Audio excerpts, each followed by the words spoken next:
穿越到这里5年，我终于靠摆烂让女帝退婚，可以开始佳丽成群、夜夜笙歌的美好生活了。人，把这个畜生给我扔出去，族谱除名！哎，等等，爹，这是为何呀？这5年来，国公府上下都把我当宝，我甚至怀疑那些穿越短剧男主的悲惨遭遇都是假的，怎么现在突然就翻脸了？别叫我爹！要之前领先帝赐婚在，连进我国公府的资格都没有。哼，你个贱婢生的孽种！要不是你能代替浩儿进宫，你以为我们会讨好你？跟你那个破烂死鬼娘一样，没有脑子。我一直都把你们当亲人，就算是我现在没有利用的价值了，你们给我点钱财，别把我打翻了就是，为何要这样屈辱我呀？一个野种也配攀我国公府的高枝，还愣着干什么？把这个狗杂碎给我拖出去！等等，今日的羞辱，我陈凡记下了，望你们日后不要后悔。所谓30年河东啊！等会儿，我这台词还没说完呢，别！把身上所有值钱的东西都搜出来，此生不得踏入我国公府半步。慢点儿，小心！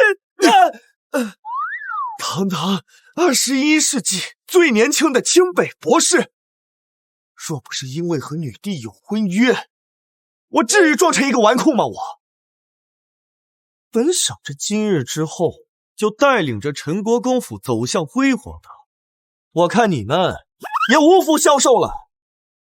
切！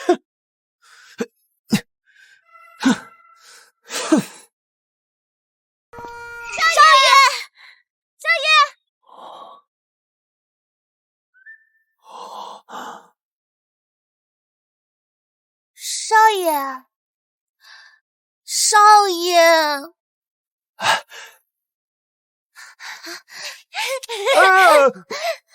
小可小爱，你们怎么来了？我们是少爷捡回来的，少爷去哪我们就去哪。别打我妹妹，别打我妹妹！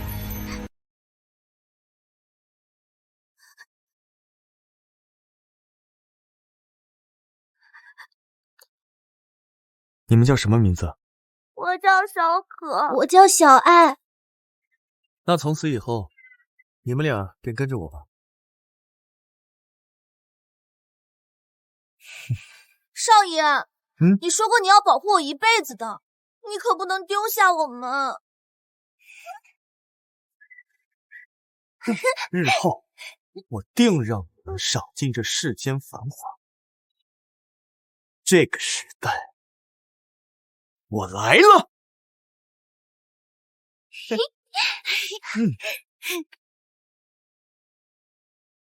陛下，这个陈凡被逐出家门，怎么看起来一点都不难过，反而有点开心？一个纨绔，根本不知道离开国公府意味着什么。等他穷得吃不起饭的时候，就知道离开国公府的庇护，他什么都不是。少爷，这里是青楼，你带我们来这里做什么？之前因为跟那女帝有婚约，我还没来过这神秘又刺激的圣地。少爷，就算你要做，我们也没钱啊。就是因为咱们连住店的钱都没有，所以才来白嫖啊。他好像要去那个青楼，这都什么时候，还不思进取，成天想着那种事情。朕这次微服出访，来的第一个地方就是金陵，为的是给他一些补偿。毕竟这婚是父皇生前所赐，现在看来，多看他一眼，都是污了朕的眼睛。哎，公子来玩啊！这是哪家公子？来青楼自带姑娘，看来是纨绔中的纨绔啊！一间雅座，再来一桌上等酒菜。来呀来呀！子好久里面请啊！哎呦，大爷你大爷，小娘子，哟，稀客呀，这不是国公府二公子吗？怎么，今天有空来清音阁了？你看我这样子，我怎么给忘了？你已经被逐出国公府了，现在是条无家可归的野狗。什么？你被逐出去了？那你还有钱来这玩吗？此人是原主的狐朋狗友，一个2面3刀的鼠辈，我隐忍了5年，今天正好在这里小试牛刀，让他们知道什么叫来自现代穿越的较为打击。对了你敢打我？他日卧龙终得雨，今朝放鹤且冲天。你睁大你的狗眼，好好看看本公子的实力。本公子现在穷的就只剩下钱，还愣着干什么？还不去准备酒菜？哎呦，好嘞，爷，等等我马上就来。接着奏乐，接着舞。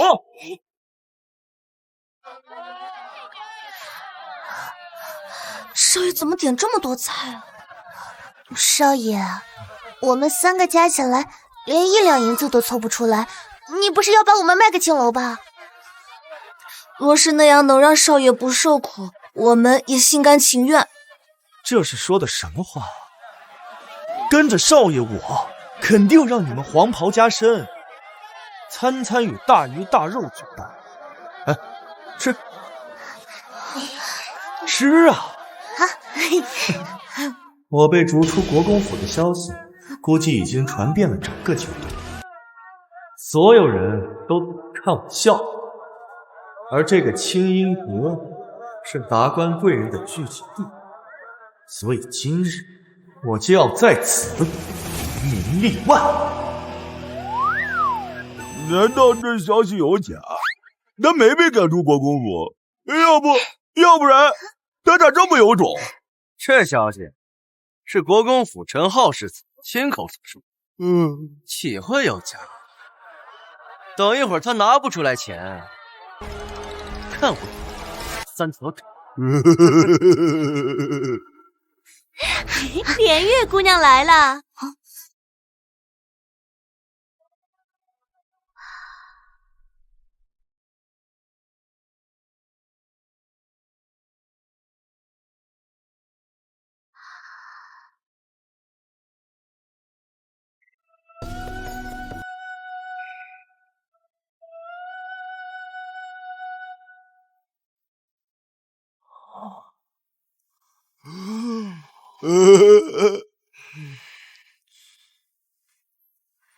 诸位啊，还是老规矩，今日若谁能写出让连月心仪的诗词，便可成为这入幕之宾。若是没有，那只能请各位爷破费。老规矩，100两银子一曲，1000两银子一舞。连月姑娘，在下有了一首新诗，说给姑娘听。献丑了。好，月华如练洒窗前，独倚轩窗思悄然。遥念轻言心已醉，美意君容梦一牵。好诗！不知今日这首能否入了姑娘的眼呢？这是我花了1000两银子，请3甲进士黎探花所作，今日我必拿下他一血。一连3月，我们做的诗没有1000也有800，怎么一首都看不上？今日这首诗，那可是新科探花黎文所作，怎么你也看不上？连月姑娘，莫不是在戏耍我懂？这林公子可是金陵首富家的公子，前后花了上千万两呢，你可以同意？奴家没有戏耍林公子，可刚才你这首诗确实寻常无比，的确无法让奴家动心。我看就是狡辩，除非今日你拿出一首更上乘的诗出来，否则必须跟我睡。睡，对不对？睡。连月啊，你明明可以靠睡着挣钱，为什么非得靠才学？听妈妈一句劝吧，这金陵水深，你还年轻，根本把握不住，你就从了林公子吧。人不行，就别怪路不平。连月姑娘说的没错，你这不光是这首诗垃圾，人也是垃圾。哎，你骂我就算了，你还敢诋毁梨探花的诗？这规矩是连月姑娘定的，莫非这诗出自进士之手，就一定得让姑娘认可吗？哼，一连多日，那么多首诗，他竟然一首看不上。笑话，多就意味着好吗？那按照你这么说，那30万农民科考，就一定得出1、2个状元吗？就是。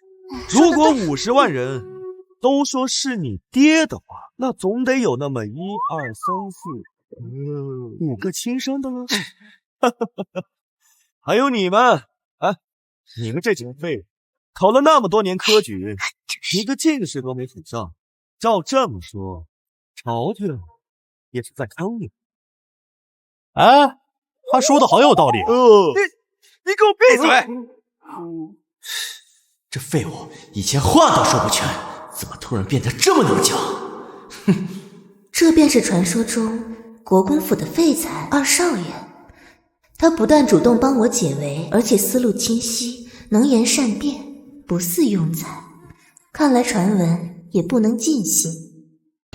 我们做的事不行，说的好像你会做事一样。你有什么资格在这装？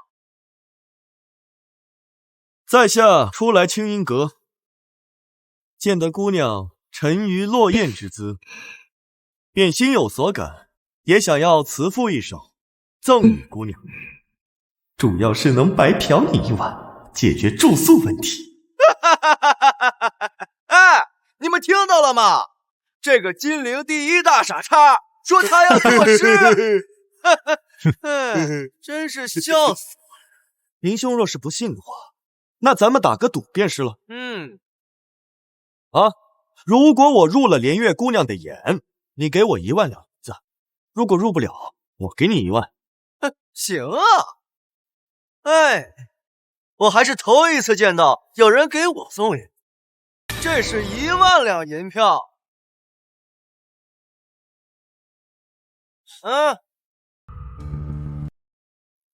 这么多人在这儿做见证，一会儿输了可别耍赖。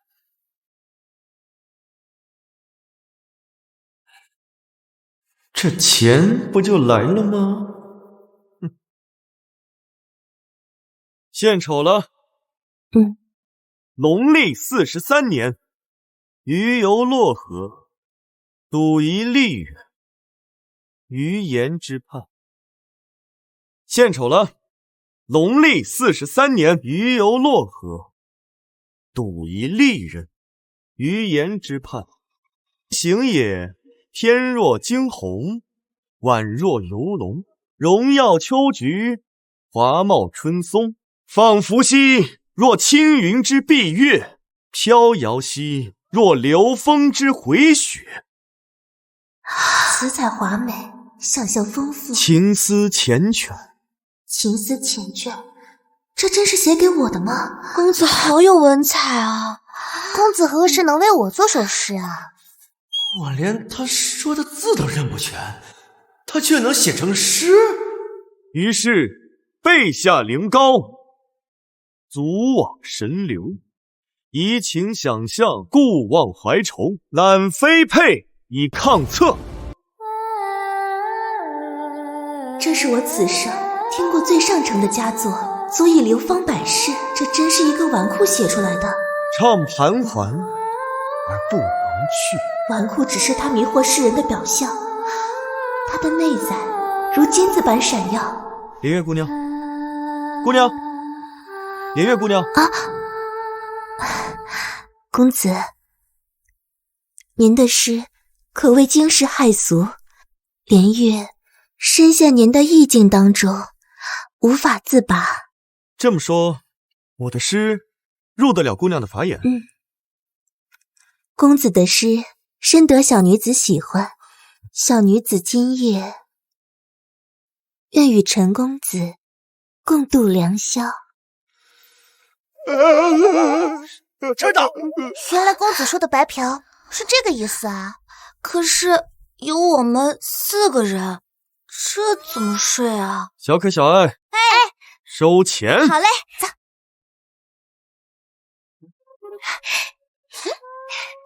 谢林公子，你真是好人。嘿嘿。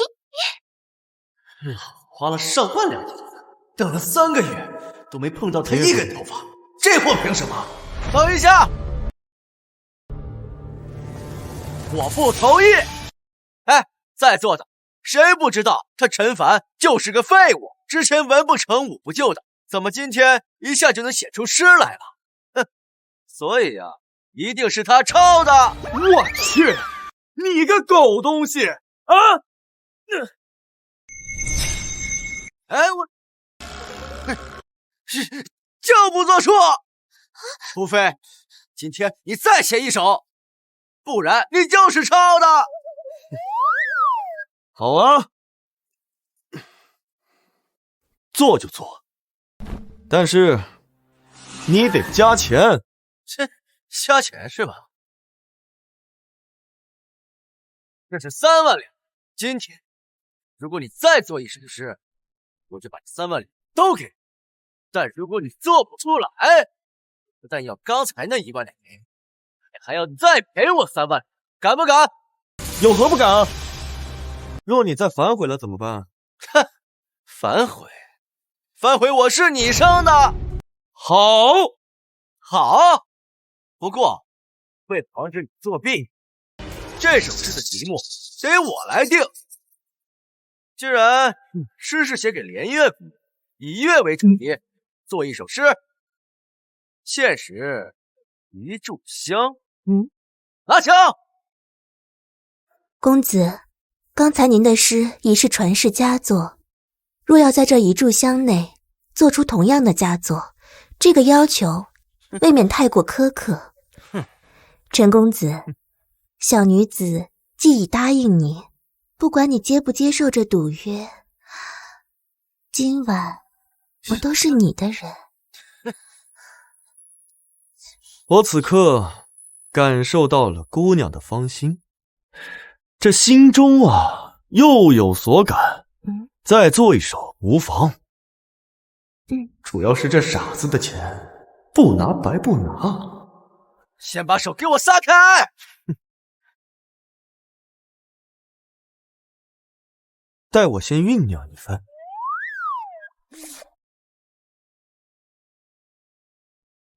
哦，让你酝酿。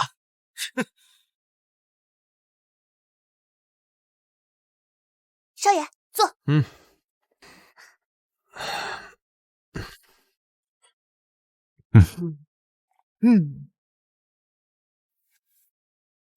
这能用的诗词太多了，该抄哪位神仙的呢？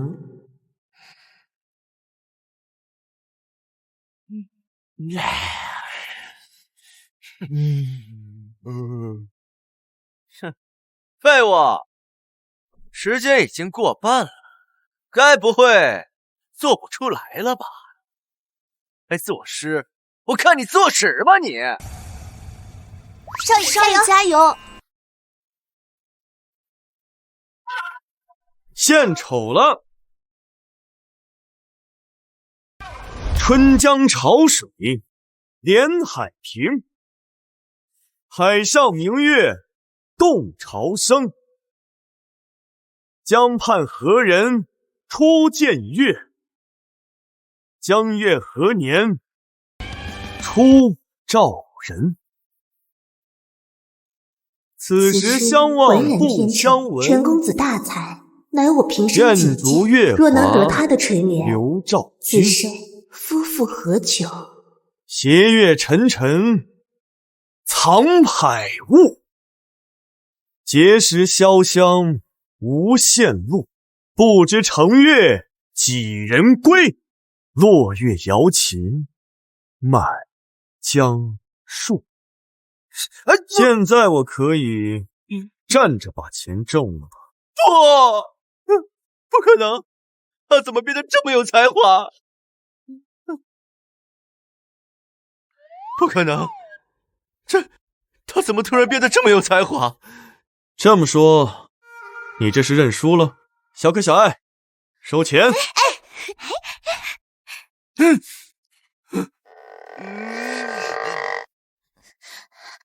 再次谢谢李公子，你真是个大好人，大傻子。没什么。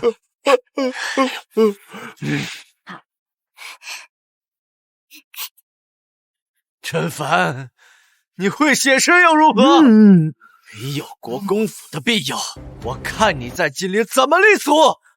今朝有酒今朝醉，明日愁来明日愁。立足的事儿日后再说，用得着你这一个废物帮我操心啊？哼，这哪是反派啊，这分明是行走的信用卡。公子所言极是，那些事日后再说。现在，请公子随连月回房吧。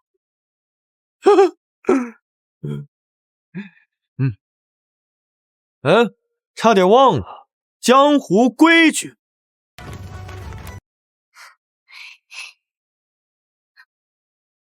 走。今晚全场的消费由陈公子买单。好，谢谢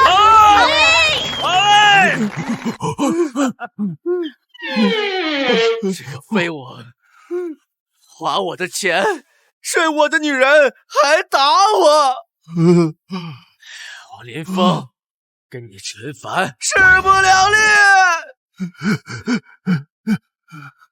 老鸨，哎呦，放心，公子，你的2名侍女我已经安排好了房间，公子为何这般看我？那自然是你生得好看了，我从未见过如此美人，5年了，我终于可以放开手脚，大干特干。公子倒是坦诚。那么，接下来我要做的事情，你是知道的，对吧？那也是可以的，对吧？公子无需多言，公子想做什么，那便做就好了。我会对你负责的。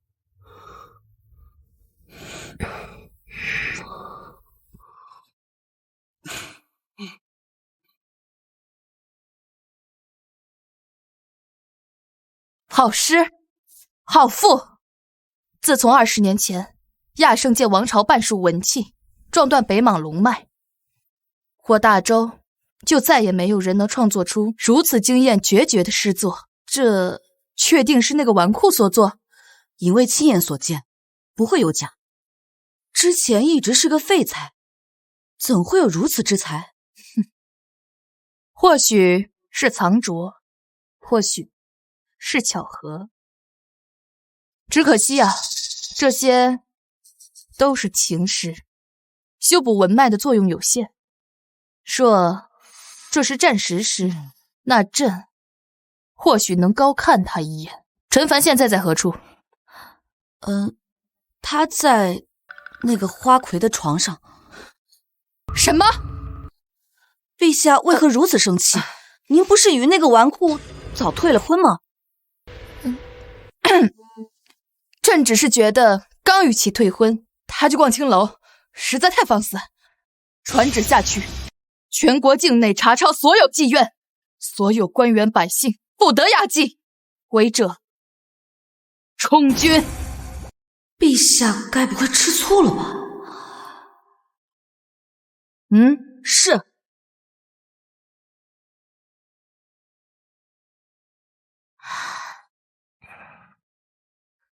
如果能一直待在公子身边，该有多好。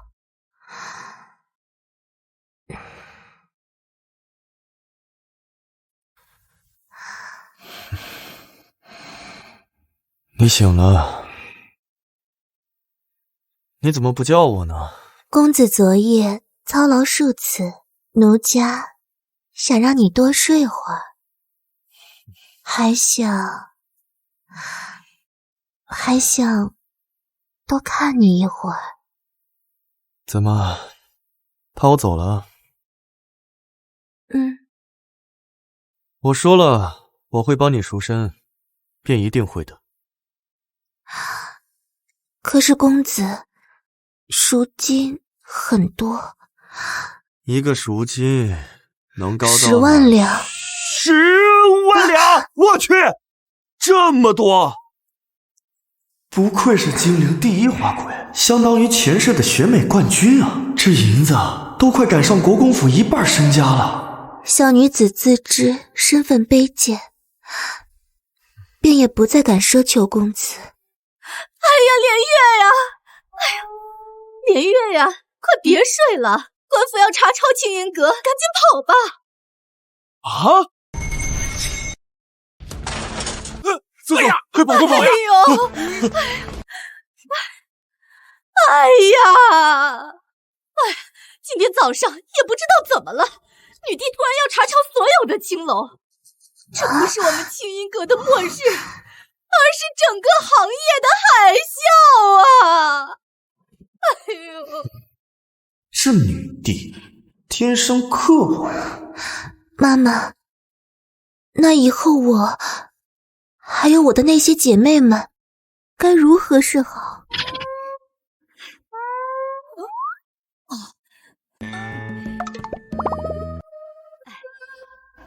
这个是你的卖身契，你拿好，以后好自为之啊！对了，可千万别说见过我了，就当不认识我。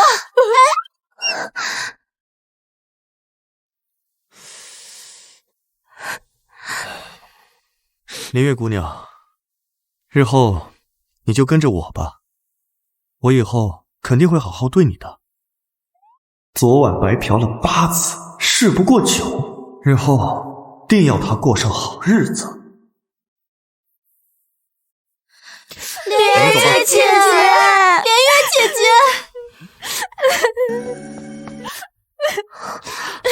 连月姐姐，姐妹们都是苦命人，从小就被卖到这清音阁，如今女帝查抄了所有青楼，这些姐妹们恐怕连个像样的落脚地也没有。是啊，以后你们该如何生存？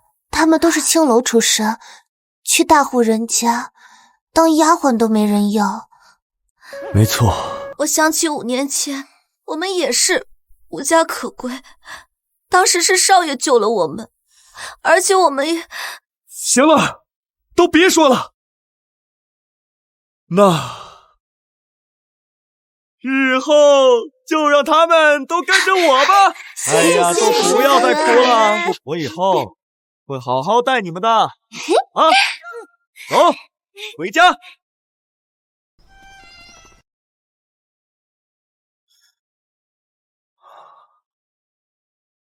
少爷，这栋宅子花了咱们整整3万两，其实不用住这么好的。我这个人呢，就不在乎钱，我只希望各位以后都跟着我吃香的喝辣的喽。嘿嘿，今日起，我便要正式开启我波澜壮阔的人生。走，进去看看。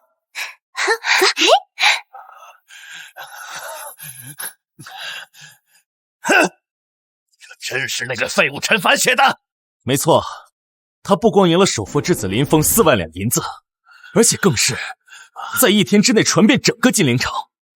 外面现在都在传，咱们国公府狼心狗肺，将这个才子逐出家门。还说什么？还说父亲您眼睛瞎了。闭嘴！没想到这个陈凡还留了一手跟我藏拙，故意在外诋毁我国公府的名声。好啊，哼！1个时辰之内，把这2首诗一字不差的给我背下来。啊！不管事。老爷，出消息，就说这2篇文章都是我儿陈浩所作，那个废物陈凡都是抄袭。半日之内，我要让这个消息传遍整个金陵。是，老爷。一个野狗也想报复我国公府，我要让他身败名裂。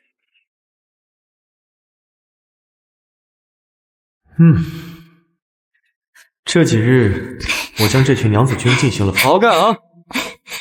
他们就是我在这个世界崛起初创团队。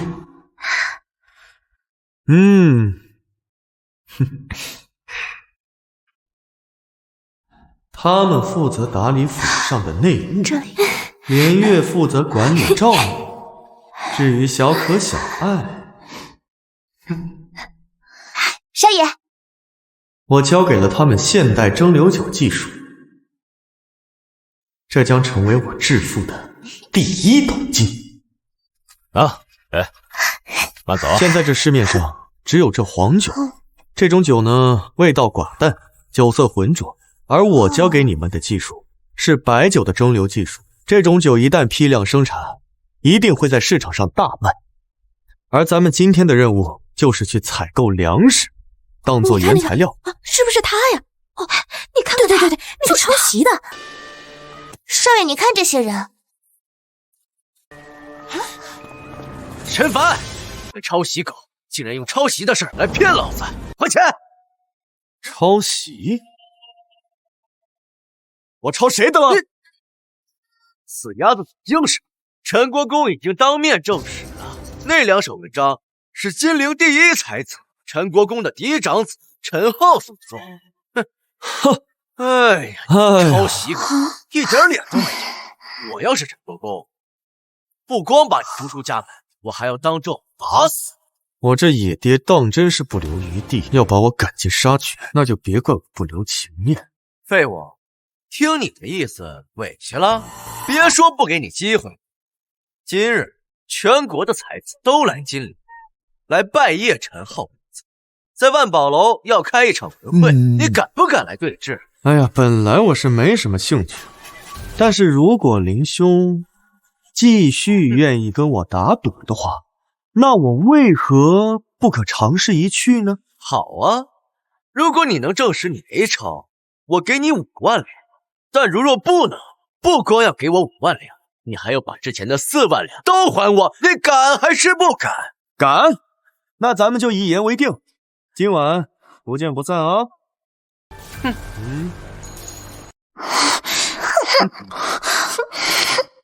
众筹钱快没了，信用卡真给送了，这哥们儿能出。陈凡如此自信，难道他真的有把握赢？哎哥，你这再出去9万两了，那你爹知道了，不给你怼一大顿？不可能！我之前输那2次，那叫放长线钓大鱼，那是故意输给他的。商人思维懂不懂？好啊，陈凡，看我今晚怎么玩死你！陛下，我觉得陈凡今日定是不敢来。陈国公亲口指认他抄袭，他怕是早已颜面扫地，连夜逃跑了。你觉得他是抄的？这个世子陈浩被誉为金陵第1才子，其名声不浅。而这个陈凡公认的废物，真相早已毫无悬念。朕倒是读过这个陈浩的诗集，除了昨夜的那2首，其他的都只是稍有文采。估计这件事情没有陈国公说的那么简单。哎，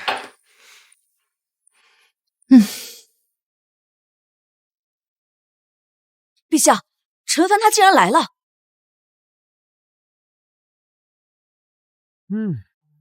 陈凡，你个臭棋狗还敢来啊？有脸没脸？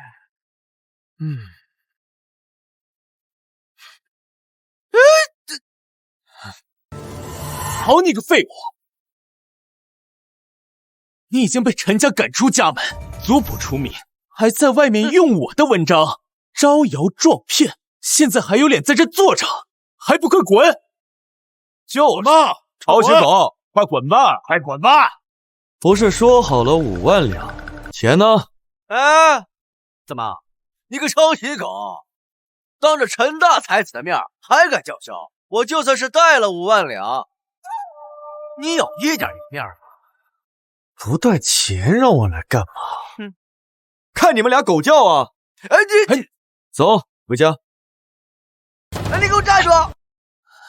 林兄，既然这个废物没有脸待在这儿，就让他走吧。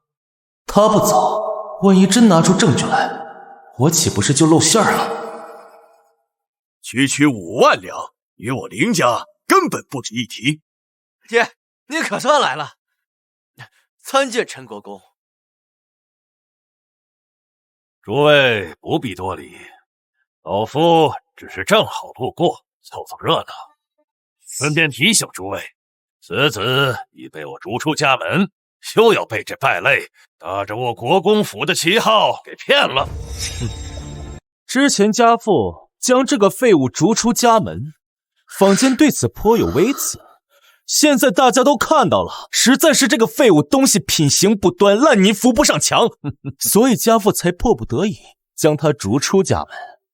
哈，毕竟是贱婢生的孩子，同样跟我的浩儿一起长大，这做人的差距怎么就这么大呢？哼，怪就怪老夫当年一时冲动，哎，造孽呀！废物，我们陈国公一世英名，这脸呀都被你这个野种给丢尽了。我要是他，我就一头撞死在这儿，哪还有脸活着呀？是啊，是啊，怎么还有脸活着呀？这个陈凡今天是注定臭名远扬了。陛下，你当初退婚的决定是对的，是朕高估他了。我们走吧。废物，你笑什么？须知少年凌云志，曾许人间第一流。你们这群道貌岸然之徒，一家子鸡鸣狗盗之辈，都有脸活着。本公子笑笑怎么了？须知少时凌云志，曾许人间第一流。好诗，才华卓绝，不逊于当年亚圣之姿。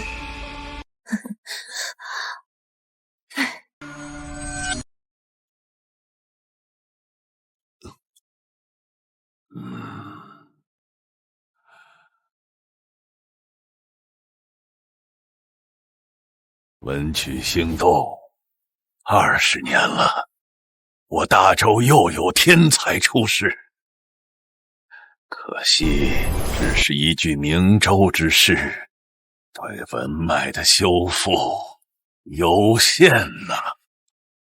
既然这个废物死不知悔改，陈公子，咱们就跟他比，咱们当众打他的脸，不就是5万两？在这儿呢，有本事你就来拿。今夜我要将我失去的面子和票子统统赢回来。既然如此，那我不得不亲自出手清理门户了。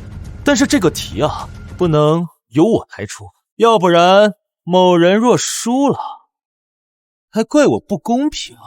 这不愧是金陵第一才子，心胸比那废物强了10000倍。在场就陈国公地位最高，那我提议由陈国公出题。公子，若是由那陈国公出题，若那父子俩提前做了扣，你岂不是毫无胜算？无妨，本公子的才华冠绝大周，就算这废物从娘胎里开始准备，也不及我一时灵光乍现。你浩儿，不要跟这种货色逞口舌之用。今天在场的都是读书人，那今日就以读书为题，诸位觉得如何？好，死废物！我和父亲提前3日便请了名家谋划，你如何跟我斗？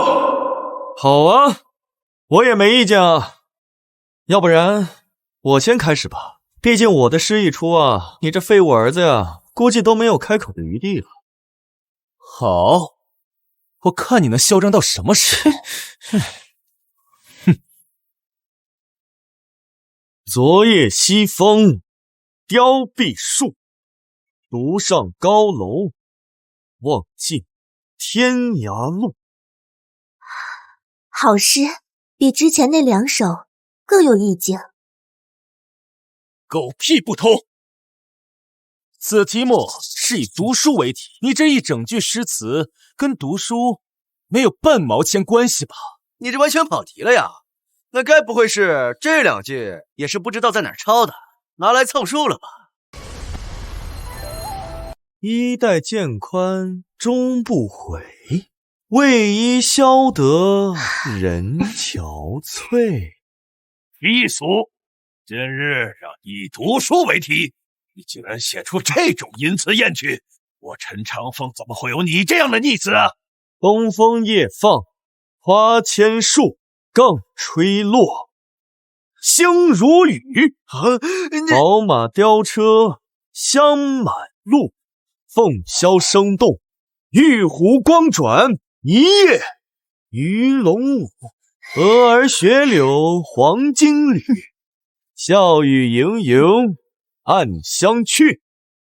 众里寻他千百度，蓦然回首，那人却在灯火阑珊处。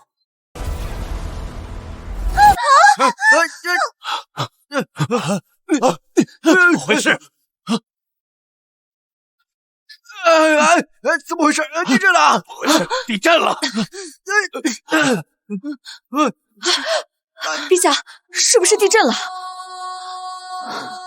不，这不是地震，是这首诗引发的王朝文脉共鸣。这莫非是一首镇国之诗？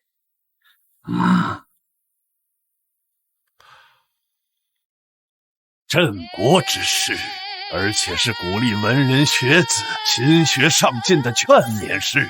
我大周有如此天才将士，我大周复兴有望啊！刚才的地震是文曲星动，陈凡做了一首镇国诗。什么？公子，你如此才华横溢，小女子能得公子垂怜，死而无憾。公子棒棒的！哎，洒水了。我大周自20年前亚圣陨落之后，从无出现过镇国诗。你敢说这首也是我抄你的？他说的呀。你什么时候这么有文采的？就是之前啊，你所创的文集狗屁不是，我擦屁股我都嫌纸硬，而你们竟觉得我前几日的文章是抄袭这废物的，简直是一群猪脑子。那么你呢？我愿称你为金陵第一大冤种。哈哈哈哈！小可小爱，收钱。再次感谢林公子，你真是金陵最大的好人。不可能，我不信，凭什么他陈凡就能做出什么镇国诗啊？哦，我懂了。这3句诗虽然一个字都没有讲读书，但都隐喻了读书的3种境界。这第一重，独上高楼，望尽天涯路，是指读书治学一定要有执着的追求，登高望远。这第2重，衣带渐宽终不悔，为伊消得人憔悴，是说读书一定要有一种辛勤劳动、废寝忘食、孜孜以求，从而人寿衣宽，也绝不后悔。我好像明白了一些。那第3重呢？这第3重，众里寻他千百度，蓦然回首，那人却在灯火阑珊处。这更是这首诗思想的升华。这是说读书治学的时候要有一种专注的精神，下足功夫，才能得到融会贯通，得以发现，得以发明。哦，我懂了。陈凡的这首劝学诗可以让我大周的学子勤奋，所以得到了文道的认可，成为了镇国诗。此等人才绝对不能被埋没，朕一定要把他留在朕身边。不断进取，下足功夫，自然融会贯通，才能有所进步，有所长进。我想这下大家都应该明白我家公子这首诗的深刻含义了吧？连月姐姐真有文采，竟然能读懂少爷这篇佳作的深层含义。知我者，连月也。你们之前口口声声说我家公子抄袭，现在你们可知道了吧？谁才是真正不要脸的抄袭狗了吧？狗呢？原来是他呀！爹，救救我爹！逆子！我怎么会生出你这种卑鄙无耻之人？你在说什么？闭嘴！不是你让我闭嘴！普通人也就算了，那些文章，陈凡抄袭你的，是谁教你的？国公府的脸都让你丢尽了！来人！这个畜生，给我轰出去！爹，你不能这样对我爹！爹，族谱除名！让大家看笑话了。老夫也没想到，这个逆子为了这个虚名，竟做出这种事来。从今日起，就将他逐出宗族，以后我国公府再无半点关系。陈长风啊，就你这演技，不去演短剧真是可惜了呀！啊，哎呀，为了你这名誉，既然把自己这儿子都不要了，你说你以后老了，尿尿站不起来，或者是迎风尿在身上，谁给你扶起来擦呀？哼，逆子！走，收工回家。哼。接下来，老规矩，不用我教了吧？可以杀吗？可。哎呀，你们3个人上厕所好了没有啊？知道了，别催了。陈公子，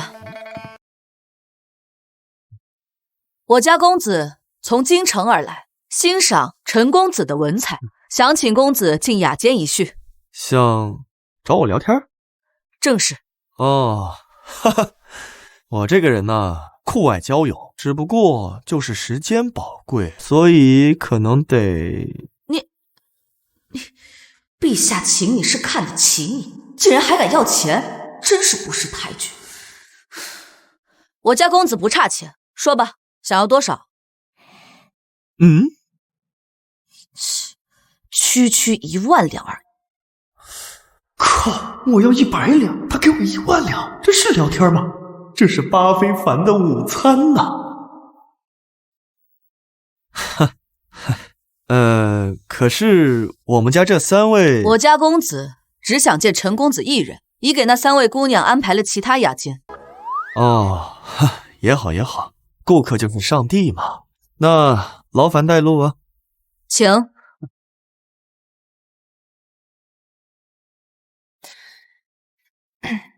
这人要么是女扮男装，要么就是个娘炮，看来是不想暴露身份。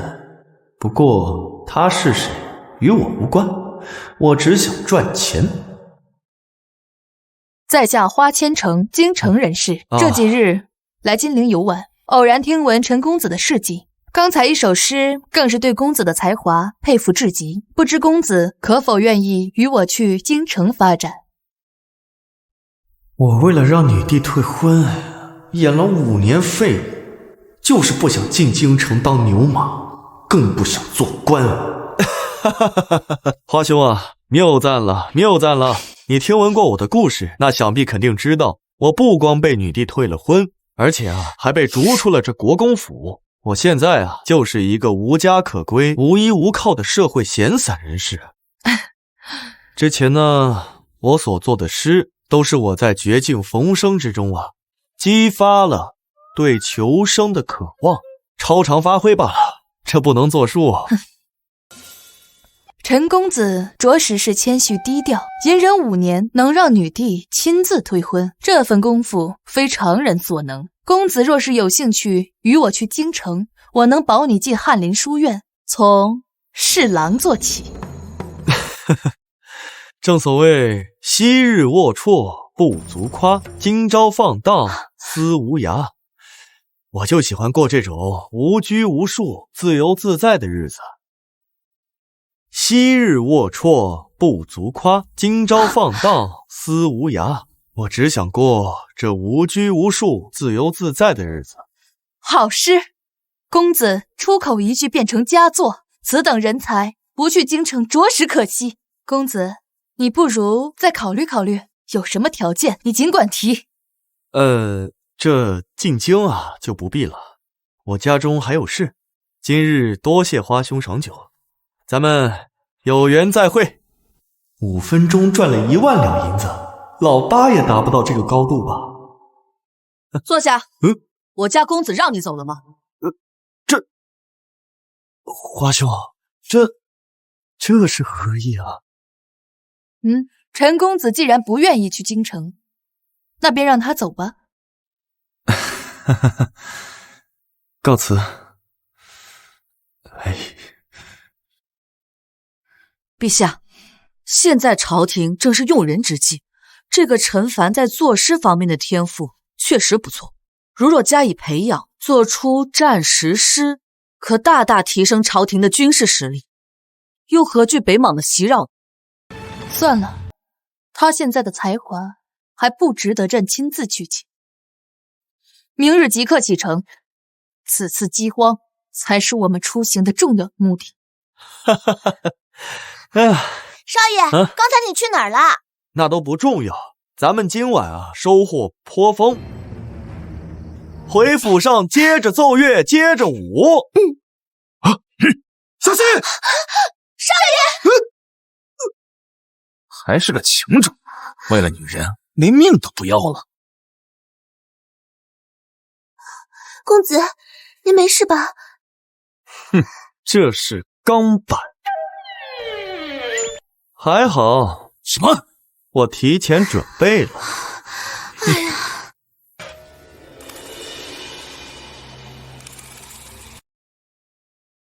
你这些花花肠子，在我奸无命面前不值一提。他是暗榜排名前100的杀手，杀你如砍瓜切菜。若是你答应我家公子的要求，可保你性命无忧。别多管闲事，把男女通杀！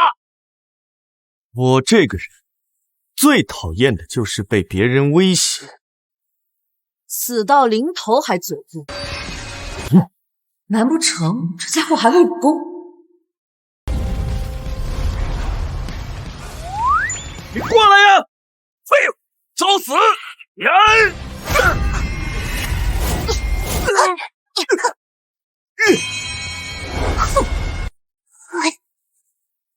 什么？敢伤我家少爷，找死！你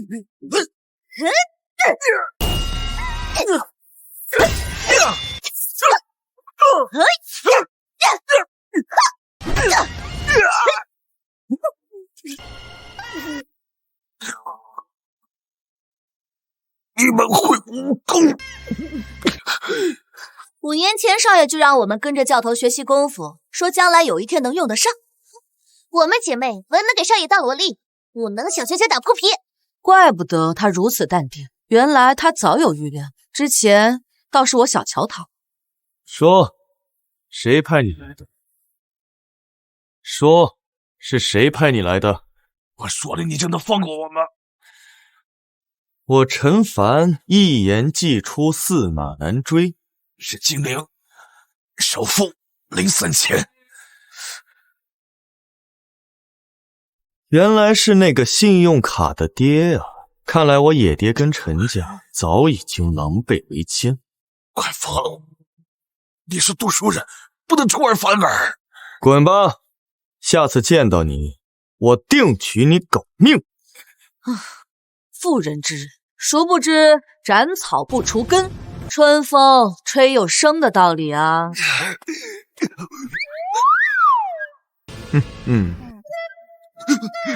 刚才，我们又见面了。你们想干什么？小拳拳捶你胸口！你们不讲我的。少爷的话你也信？白痴，白痴！还能这样？行了，别吃瓜了，这月黑风高的，小心着凉了，后会无期。哼。也不知道女帝退婚是对还是错。唉。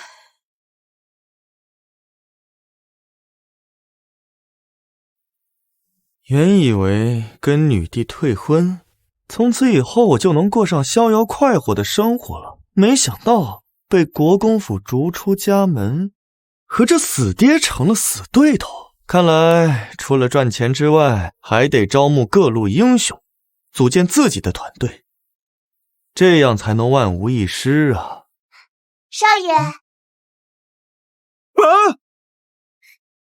不是你们来干嘛呀？连月姐姐说今晚不方便伺候少爷啊，所以让我们姐妹来伺候少爷沐浴。别，我自己也可以啊，不用了。少爷之前说我们还小，一直不让我们伺候，现在我和姐姐已经长大了。啊？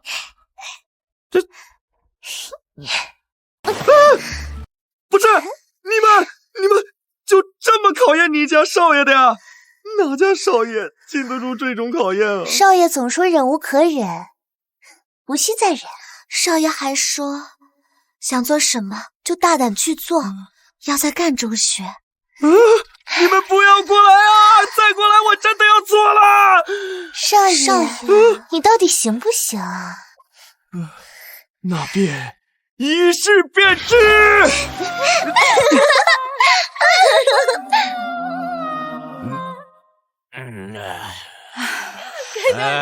行行好啊，给点吃的吧，求您了，行行好啊，求您了，早点没钱吃什么饭？行就好吧，吃的吧，求求您我们都饿得受不了了。是啊，你没事吧？给乡亲们发馒头。谢谢大人。别急，大家都有。行就好吧。别急，都有。少点都有。谢谢。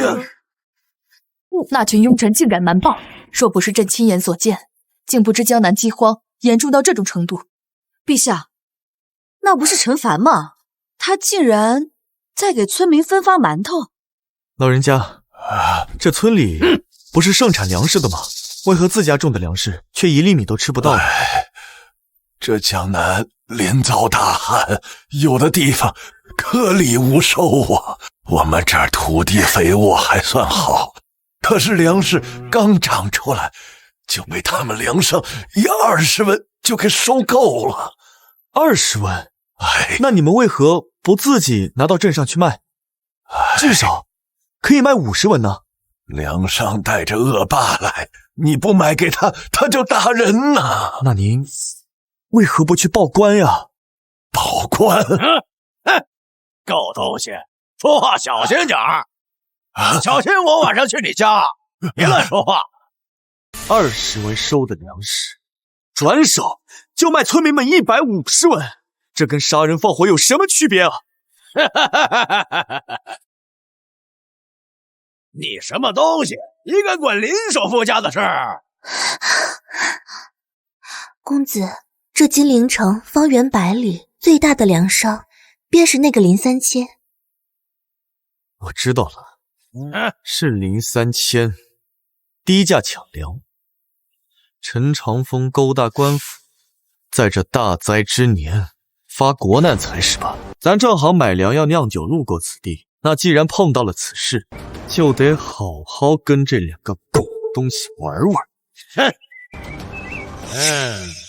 这个陈凡之前看起来胸无大志，没想到也是个关爱百姓、忧国忧民之人啊。哦，你不是之前一直看不起他吗？怎么也变了？我哪有？我就是对他有一丝丝好感而已。公子，这话可不能乱说。首富林家和国公府都是我们平头百姓惹不起的。小娘子说的对，就凭你也敢跟林府叫板，简直不知死活呀！惹不起呀！我与林家和陈长风已结上了梁子，不管我招不招惹他们，他们都会想尽办法对付我。更何况是发国难财，丧尽天良。这次我不只是找他们，而且要让他们破产，身败名裂。可是少爷，凭我们几个根本不够啊！是啊，乡亲们，这些钱你们拿着。来，老人家。哎，谢谢。我向各位保证，江南饥荒，朝廷和女帝解决不了，我陈凡1个月内给大家解决。我保证，人人都有粮食吃。快谢谢恩人！谢谢恩人！谢谢恩人！谢谢恩人！谢谢恩人！谢谢恩人！谢谢恩人！谢谢恩人！谢谢恩人！您可否给我找一支笔，还有一块木板？好，快把笔和木板拿上来。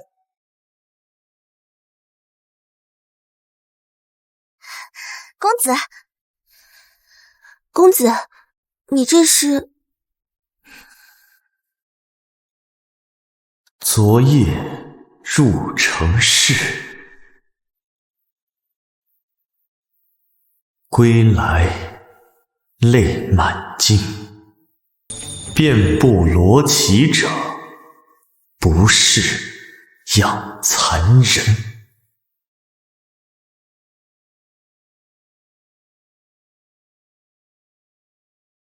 这个时代，最好的传播途径就是诗词。老人家，您可否找到村里的读书人，让他们把诗句摘抄下来，传播出去？好，好嘞。我要让陈林两家的恶行传遍整个大周。公子，您这首诗以残妇的经历，隐喻了农民的惨状，令人心痛，可谓又是一首上上之作。我们准备走吧，真正的战斗要开始了。这个混蛋竟然敢说朕无能！陛下，这个陈凡会不会真的有办法解决饥荒呢？哼，说说罢了。江南饥荒，满朝文武都束手无策，他一个纨绔能干什么？不过朕倒是对他刚才乐善好施的举动很是赞赏。走，去他府上看看，看他能有什么办法。爹，我知道错了，您别把我赶出国公府了，没有你，我怎么活？是啊，老爷，浩儿的腿都被你打断了，他知道错了。哼，知道错了有什么用？石会上老夫的脸都让你丢尽了，连个废物都比不过，我生你有何用？国公请息怒，那陈凡他不是废物，能做出镇国之师的人，恐怕过不了多久便会得到朝廷内部的重视啊。所以在这之前要做什么，就不用我说了吧。之前派去的杀手都是废物，实在不行，就让那边的人动手，务必除掉陈凡。上次是我小瞧他了，下次绝对不会留情。不过，眼下我们赚粮食的钱才是首要的任务。多亏老夫之前有先见之明，让你们提前抢购粮食。不过，现在150文一担太便宜了，明日就涨到160文。这老东西比我还狠。是。另外，除掉陈凡，不用再等时机了。老夫现在想到那张脸就烦。对，我恨不得将他千刀万剐。林首夫，你找人把他抓起来，打到半死，最后一刀一定由我来捅。我要让他生不如死。花兄来了。陈公子，在下不请自来，陈公子不会不欢迎吧？哪能不欢迎？你可是继信用卡之外，我的备胎提款机呀！小爷我现在正缺钱呢。怎么能不欢迎呢？欢迎还来不及呢。来，走。雪影姑娘，你要说什么？我说你这个宅子不错啊。那以后喜欢呢，就当自己家啊。走，走。上次花兄请我喝酒，这次我请花兄来尝尝我酿的新酒。来，这酒是你酿的？来，干杯！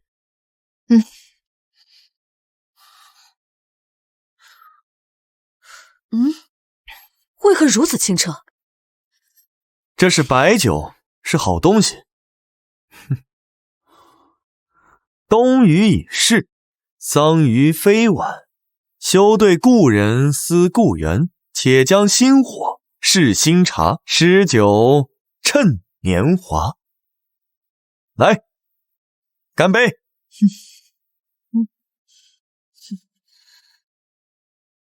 他随口一句就是妙笔天成的绝句，果然才华横溢。对了，上次在村中听闻陈公子有办法解决江南饥荒问题，只是我很好奇，你到底打算怎么做？你真想知道？我确实有办法，但是这都是付费内容。陈公子张口闭口都是钱，你莫非不是掉钱眼里了？只要能解决问题，钱不是问题。此话当真？君无戏言。什么君无戏言？你女扮男装就以为自己是女帝了？不过这家伙看着挺有钱，我得敲他一笔。那么花兄，这个数你出得起吗？若他能拿出10万两，江南饥荒我可迎刃而解。区100万两银子还是出得起的，只是不知道你这个办法管不管用。我靠，这真是大腿啊！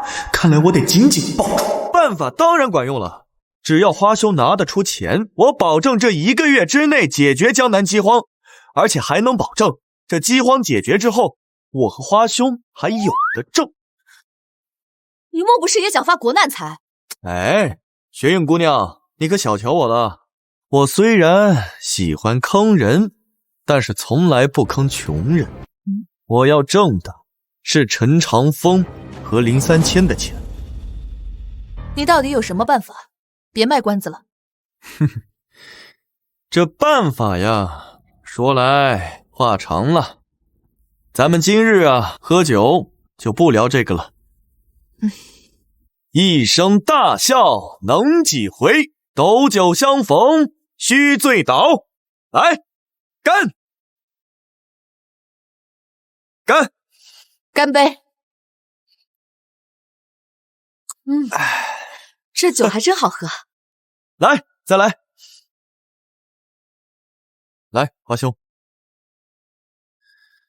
来，我们不醉不归。不醉不归。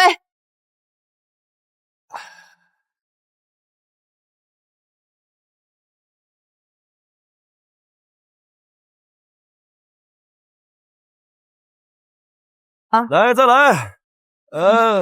五魁首呀，666呀，8匹马呀，输了，你输了啊。来，再来，谁认输谁是小狗。来，五魁首啊，666。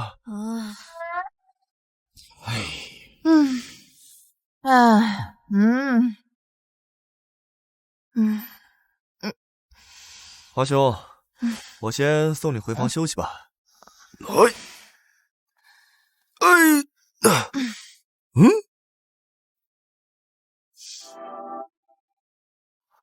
用料还挺扎实的吧？当徒子，朕要治你的罪。朕？好家伙，这家伙莫非是女帝？不可能，这女帝躲我还来不及呢，怎么会主动找我？估计是看女帝不爽，起了反叛的心。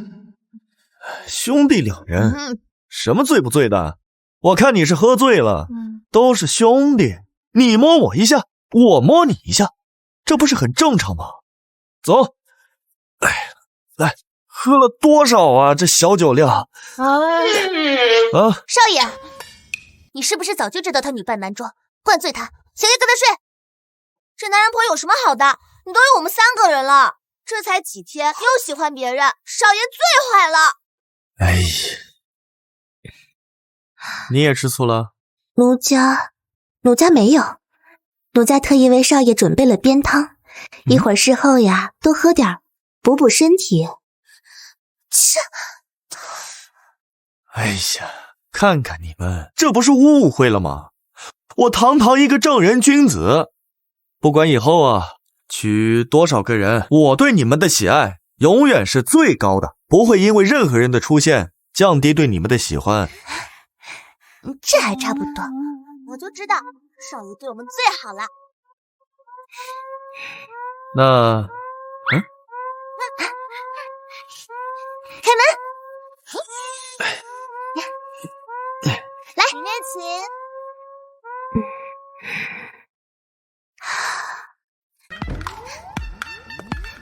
小可、小爱，你们不觉得刚才少爷那句话是病句吗？你们呀，还是太年轻了。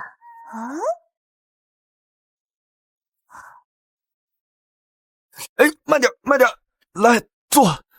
哎呦，来，慢点。哎呀，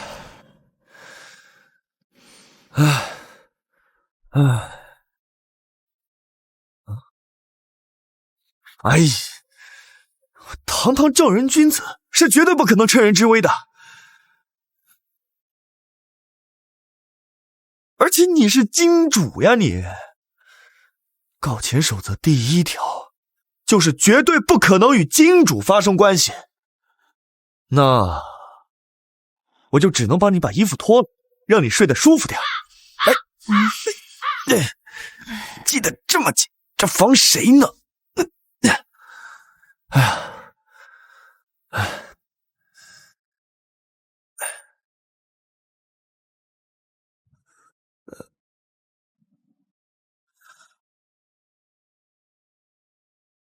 哎呀，看来只有我这般正人君子才会做到如此坐怀不乱。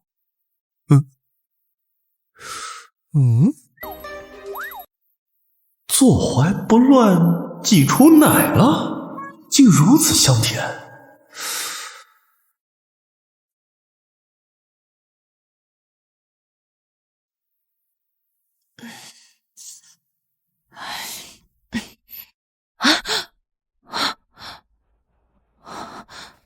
还好没有酿成什么大祸。陛下，陈凡有没有冒犯你？我去宰了他。放心，即使朕喝醉了，他也无法近我的身。他一定发现了你是女扮男装，以他好色的脾性，怎会无动于衷？对啊，他为什么没有碰我？难道他是觉得我没有魅力？怎么感觉陛下好像很失望？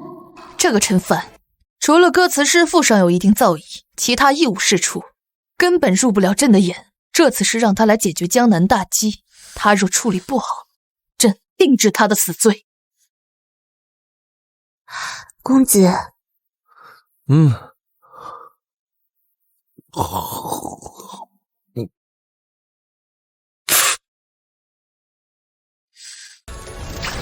这色批竟然用燕窝漱口，陛下都没有这么奢侈。花兄啊，你不要总在问这赈灾之法了，这个都是付费内容。10万两。说吧。小可，收钱。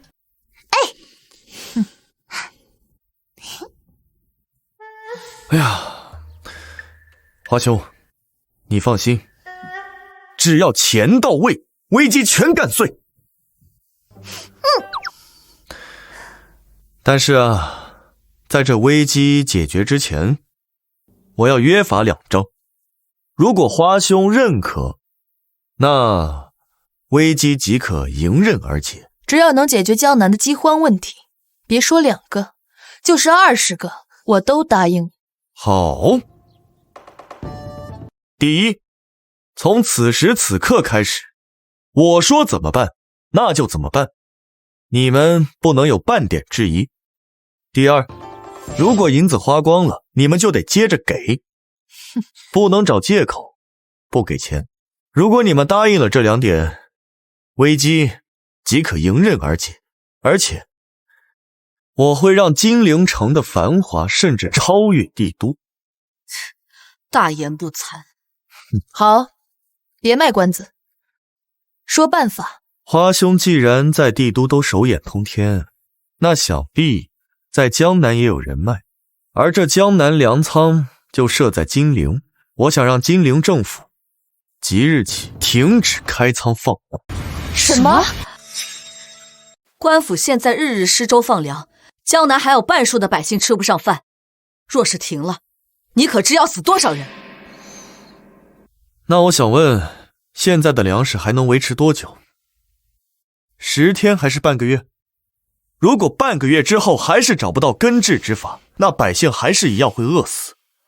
现在只不过是饮鸩止渴罢了。官府一旦不放粮，百姓不仅会怨声载道，还会引起哗变，后果不堪设想。现在百姓们还有野菜可吃，草根树皮可挖，这些粮商们也还有高价粮可卖，百姓们还能卖房卖地去买高价粮。但是如果这些都没有了，那问题可就大了。你接着说。我想让金陵政府放出消息，就说1个月之后，在金陵的夫子庙里举办灯会、诗会以及赛龙舟等活动，我会拿出1万两银子，最终赏给夺得头盔的那个人。荒唐！百姓现在都吃不上饭了，还要将银子花在无用之处。我纠正一下啊，是江南百姓吃不起饭，其他省份收成还尚可，而我要吸引的就是这些外省的人。我可以答应你，但你要给我一个说服我的理由。花兄啊，咱们思考问题的高度不一样，我只能说，这历朝历代天灾引发哗变的，永远不是灾难本身，而是钱和信心。虽然他的办法听起来与赈灾毫无关系，但我为何还是想相信男子？好，我可以陪你赌一次，官府那里我去解决，但10日之内，如果我没有看到任何起色，后果你懂的。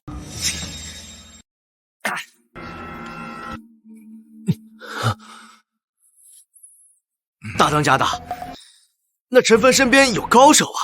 我们这次上山就是想请您派人下来弄死那个废物。讲话呀！就你们找来别胡着，他会杀人呐！把这钱不抵给我，真他妈上号！行了，我亲自下山去走一趟吧。这北莽话也太粗鲁了，你们能听懂吗？这除了动词、脏话、重复语，大意就是他会出手。啊，大当家的，您是北莽人，口音比较重，这容易暴露啊。我也没有口音的，没有。这不成，柱子呀，来了，你整点人手，下山干那个小逼崽子，直接弄死啊！整不明白，回来看看我怎么收拾你。好，这点小事包给我，放心吧。敢说话全弄死，鸡蛋黄都给他咬散了，蚯蚓给他弄成2半。我怎么听这兄弟的口音比你还重？陈公子，我是混血，虽然我娘是北莽人，但我爹那可是土生土长的大周人。放心，我可是咱们棒槌山的6当家的，这点小事交给我，放心。好，这件事交给6当家的，我放心。大当家的，你这身边还真是人才济济啊。哎呦，这个一定是压寨夫人吧？哎，老天爷，你可别鸡不乱说。那个是2当家，我都娘都不敢惹。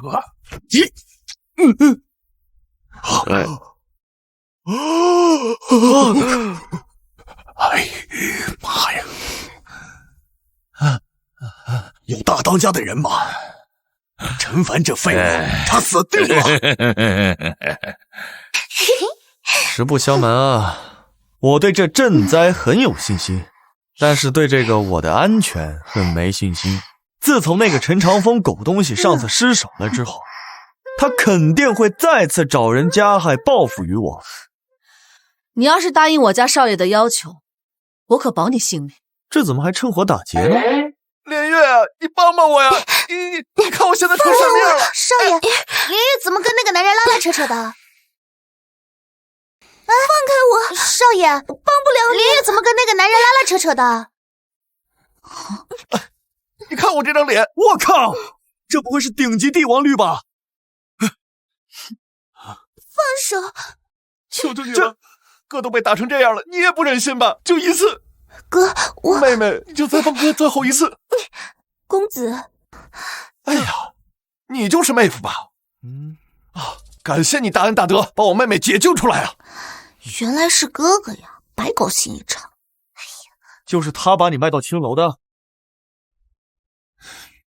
小可小爱，抄家伙！妹夫，哼！公子不要。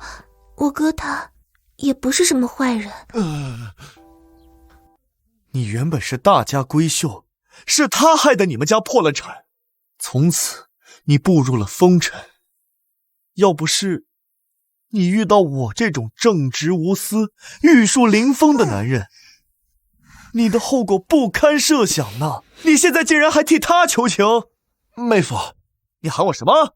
陈公子，我跟你说，当初我那是做生意失败了，欠下了高利贷，连月才被那群恶霸卖进了青楼，我实属无奈呀。看你这眼睛，他说的可是真的？你还好意思说？当初你说你想到了一个绝妙的生意，结果呢，是与土匪同流合污，在商道上开客栈，可那客人都被土匪劫走了，你也被官府抓去，说你和土匪混在一起。你可知，我们爹娘为了救你，散尽了家财。你可知爹娘到最后撒手人寰？你可知我是怎么过来的吗？好在后来我遇到了陈公子，他救了我。你竟然和土匪合伙做生意，人才啊！妹夫，你也觉得这门生意是不是绝好的啊？我跟你说，当时要不是我看错了一个合伙生意人，他背叛了我，现在这门生意已经开遍大洲各处了，可真是可惜啊。那第二次呢？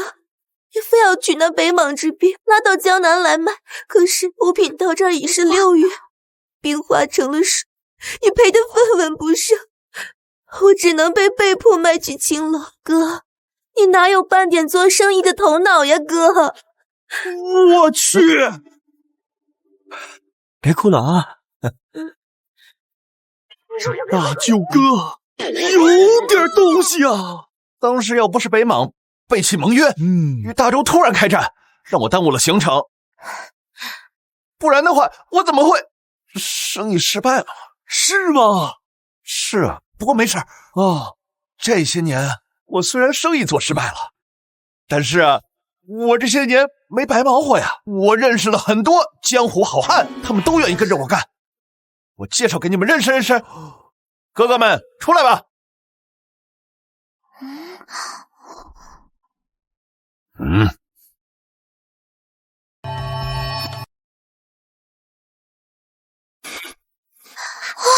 好帅好帅！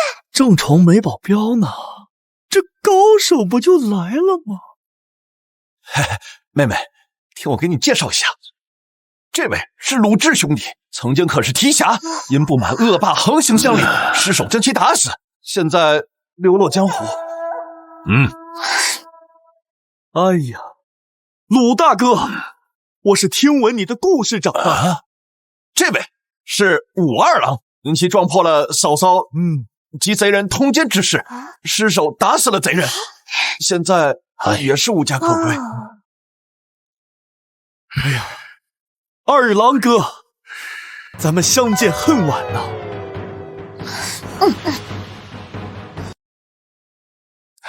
这位是戴忠兄弟，轻功一绝，日行千里，曾在军中担任踏白将。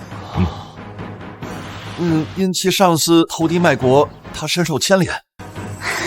他现在也无家可归。久仰久仰。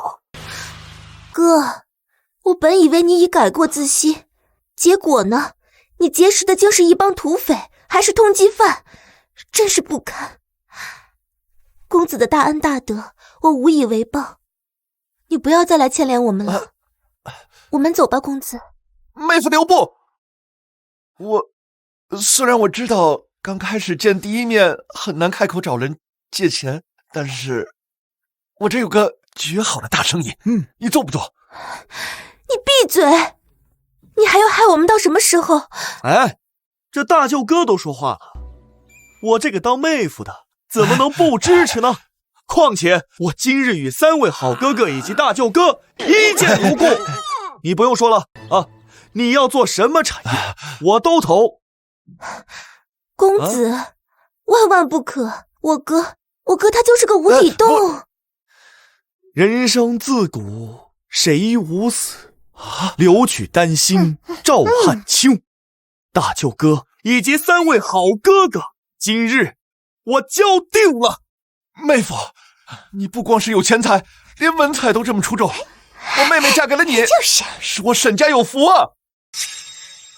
我与大舅哥相识，还是我福中之福啊！不说大舅哥的商业思维远超这个时代，就是有这3位猛人在，今后谁还敢动我？我不光白嫖了你妹妹，还要白嫖你，真是对不住啊！这位公子为何如此看重我等？你听说过我们的故事？我不光知道你们的故事，你们的脸上还写满了故事。哥哥们，今天不如这样，咱们今日不如到府中一聚，诸位哥哥的吃穿用度，弟弟我全包了。蹉跎半生，终于有人能懂我了。感谢公子。哎呀，多谢公子，多谢妹夫，请。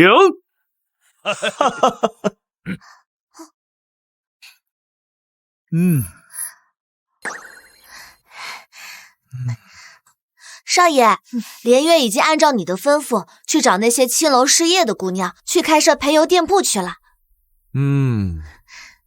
女帝已经下令取缔所有青楼，你开的这个陪游铺子是另一种形式的青楼，你想借机赚钱？花兄此言差矣，我这顶多算擦边，挣钱才是其中一部分。我最主要就是想给这些落难的妹妹们一个温暖的家呀。哎，对了，这个告诉连月啊，金陵盛会开启之时，会有大量的外地游客涌入金陵，一定要对这些外地游客做实名登记，那要保证姑娘们的安全啦。少爷，您还吩咐开设驿站，为游客提供马车、随从和短租生意，让私塾先生撰写金陵的美食地图，这些事情神外三也着手去做了。哎，不错不错。陈凡，你用我家少爷的钱，净做些与赈灾无关的事情，到底行不行？我行不行？你试过才知道，这才几天就着急了。这位公子，听说你要买下我的酒楼？正是，不知老板打算出价多少啊？5000两银子如何？这酒楼处于金陵最繁华的 CBD 中心，居然是白菜价卖，这老板是不是脑子进水了？现在是正午饭口，一个吃饭的客人都没有，你买这铺面定会亏钱。哎，花兄，这你就4000两。不能再低了。若是公子还想买，我把店里的所有东西都留给你。成交。陈公子，好心提醒你一下，自从对面这个林家酒楼开了以后，你看看我这酒楼啊是一点生意都没有。他们七横八竖，还敲了我的厨子，还强行揽客，我是实在坚持不下去了，才低价转给你的。你呀，好自为之。多谢提醒。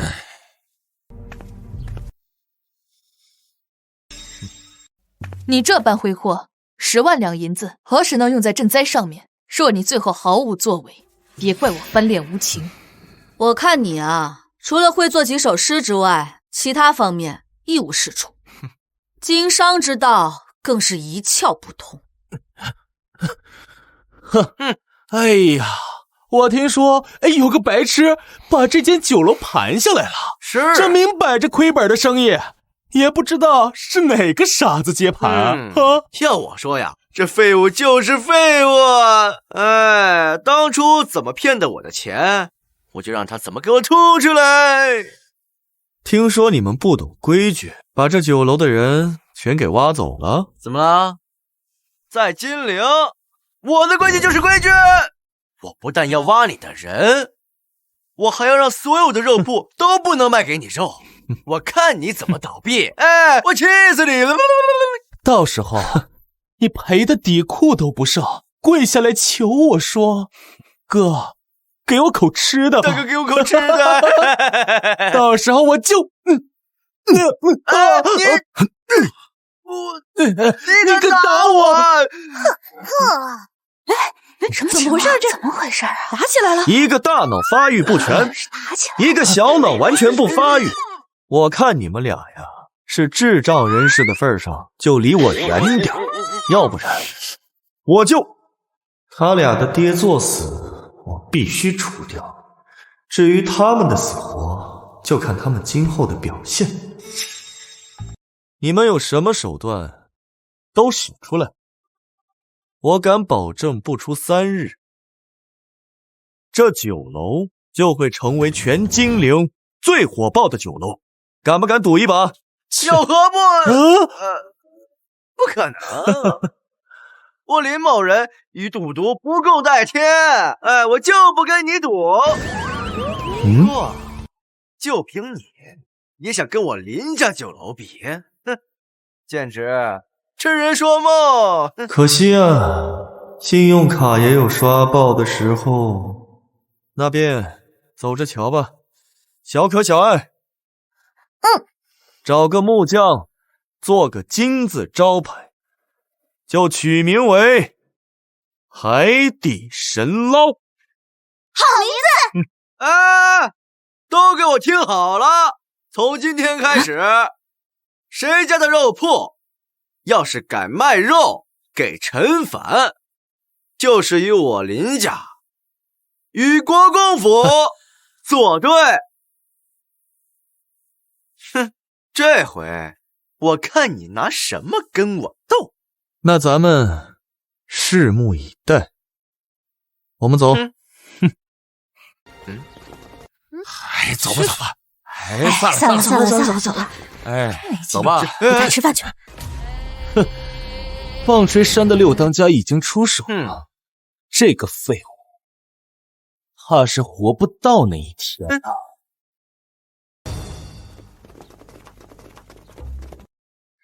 公子，这些都是按照您之前吩咐的准备好了。来这边。这是北莽的奶牛挤出的牛奶。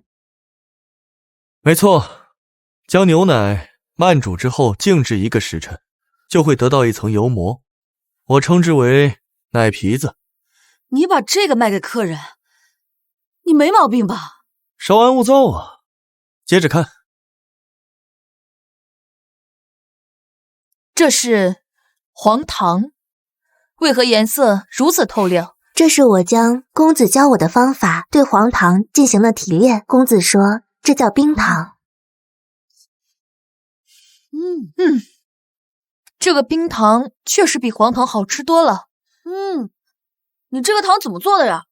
要是大批量上市，肯定比黄糖卖得好。将黄糖制成冰糖，拢共分4步：溶解、提纯、浓缩、结晶。我说了你们也听不懂，负责吃就行了。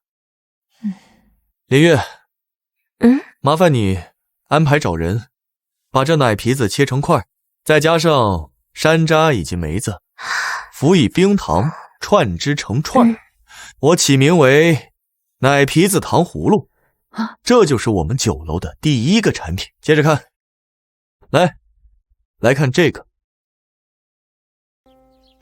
这是油，准确的说是菜籽油。我发明了一种螺旋压榨的方法，再配合着改良后的技术，比之前提炼出来的油，它的保质期以及出油率都要提升了3倍不止。还有这个，这是盐。这比皇室贵胄所用的花盐和科盐还要精细啊！如此高纯度的盐，造价是不是很高啊？才不会，这是我们家公子发明的竹筒井技术，用竹筒串联成井壁，替代大口井的砖石结构，这样可以很快地挖到地下的卤水，再辅以煮法，这样出来的精盐啊，可比咱们普通百姓吃的正盐还便宜不少呢。他不光诗词造诣不凡，随手发明的东西也令朕叹为观止，真乃奇才也。我承认这个发明呢确实不错，但与赈灾有什么关系啊？百姓连饭都吃不上，要你这些东西做甚？有时候直接的方法行不通，我们就得曲线救国。你们且看这星星之火如何燎原。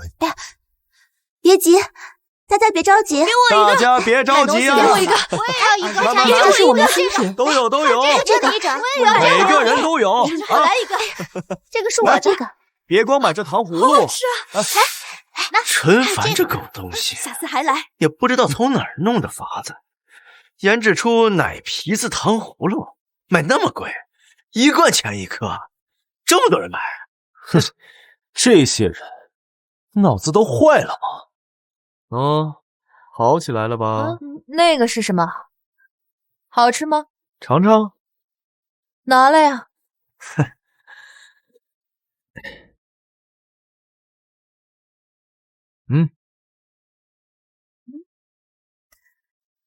哦，你也闻闻。我要那个大，这个吗？好，来，给你。哎呀，我也尝尝。别误会，我只是想了解这东西的弱点，从而击败它。极品啊！你来一口。呸！又香又辣，你说回味无穷啊！这玩意儿，这东西到底是怎么做的？之前没，这都是小有点辣。等日后我研制出火锅，你不得夸死我呀？我承认你有发明和经商的才能，可你所做的一切都和江南赈灾毫无关系。如今整个江南，除了金陵城内的百姓，其他人都穷得吃不上饭，开始挖野草。不是我不想说，只是此事说起来极为复杂，涉及到经济学、心理学、GDP 增长和资金流动性问题。若你信我，等盛会开启之日，便是江南灾情解决之时。整整2个时辰了，排队的人越来越多了。这东西真有那么好吃吗？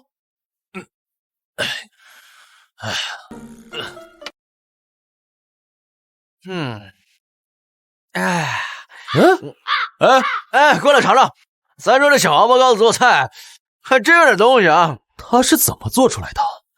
究竟还有谁敢卖给他生肉啊？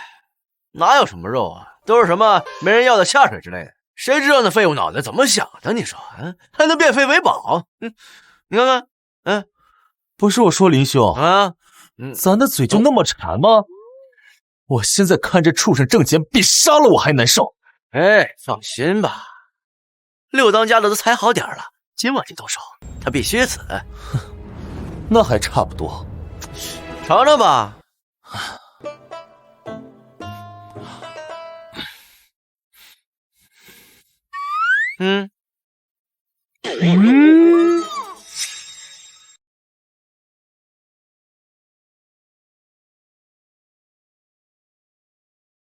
哥哥们，这间宅子怎么样？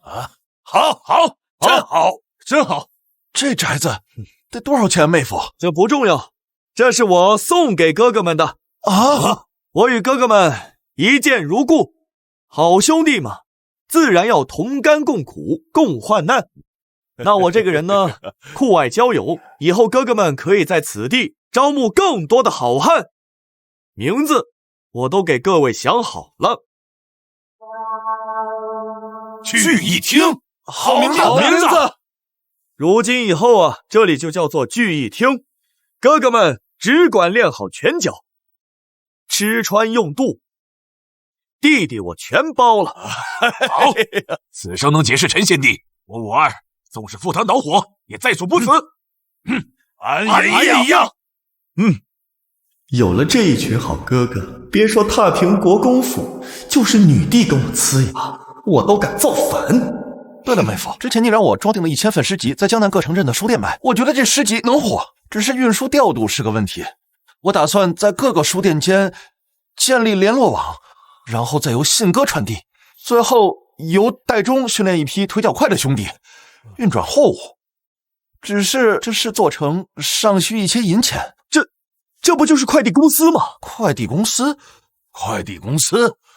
大舅哥，此项产业不管多少钱，我投了。这货站的名字就叫做顺丰速递。好名字！这名字不仅体现了快的特点，还体现了稳的特点。妹夫大才！我与大舅哥比，还是相差甚远。以后啊，你能成为首富呀！这金陵盛会召开在即，那届时会有大量的外地游客涌入，也是我们发家致富、扬名立万的好机会。那接下来，我要给哥哥们安排一些差事。愿听差遣。武哥、鲁哥，在。在金陵城外的山路上有不少匪徒劫道，你们将这些匪徒能招安便招安，不能招安一路干翻。放心，我们最擅长以德服人，以德服人。去吧。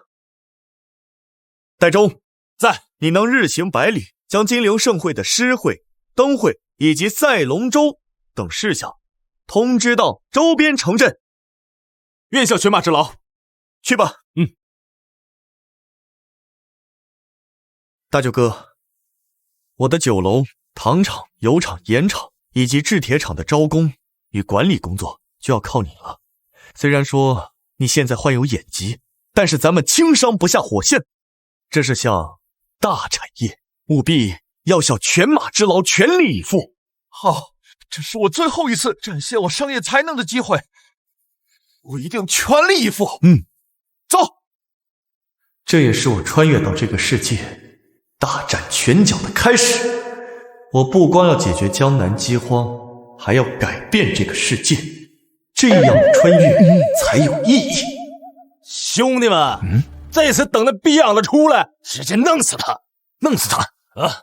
这次咱们能回棒槌山吃肉还是吃粑粑，就事上见了。哎呦我去，谁呀？我三兄弟，德州兄弟，你没死啊！我是真没想到你也没死。哎呀，都怪我交友不慎，被那个狗贼给背叛了，不然的话，咱们这客栈生意肯定能拖遍这大江南北啊！要不说呢，我那天被官府抓到，你看给我打的呀，我到现在还疼。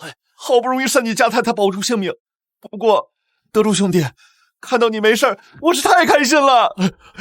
我三兄弟，你都穿上绸子衣服了，还吃着肉了。哎，此事就说来话长了，我领你进去，为你引荐一位贵人。进里边，这恐怕不方便吧？都是兄弟，自家兄弟，以后这就是你家。兄弟，哎呀，你听我解释，以后就是你家了。哎，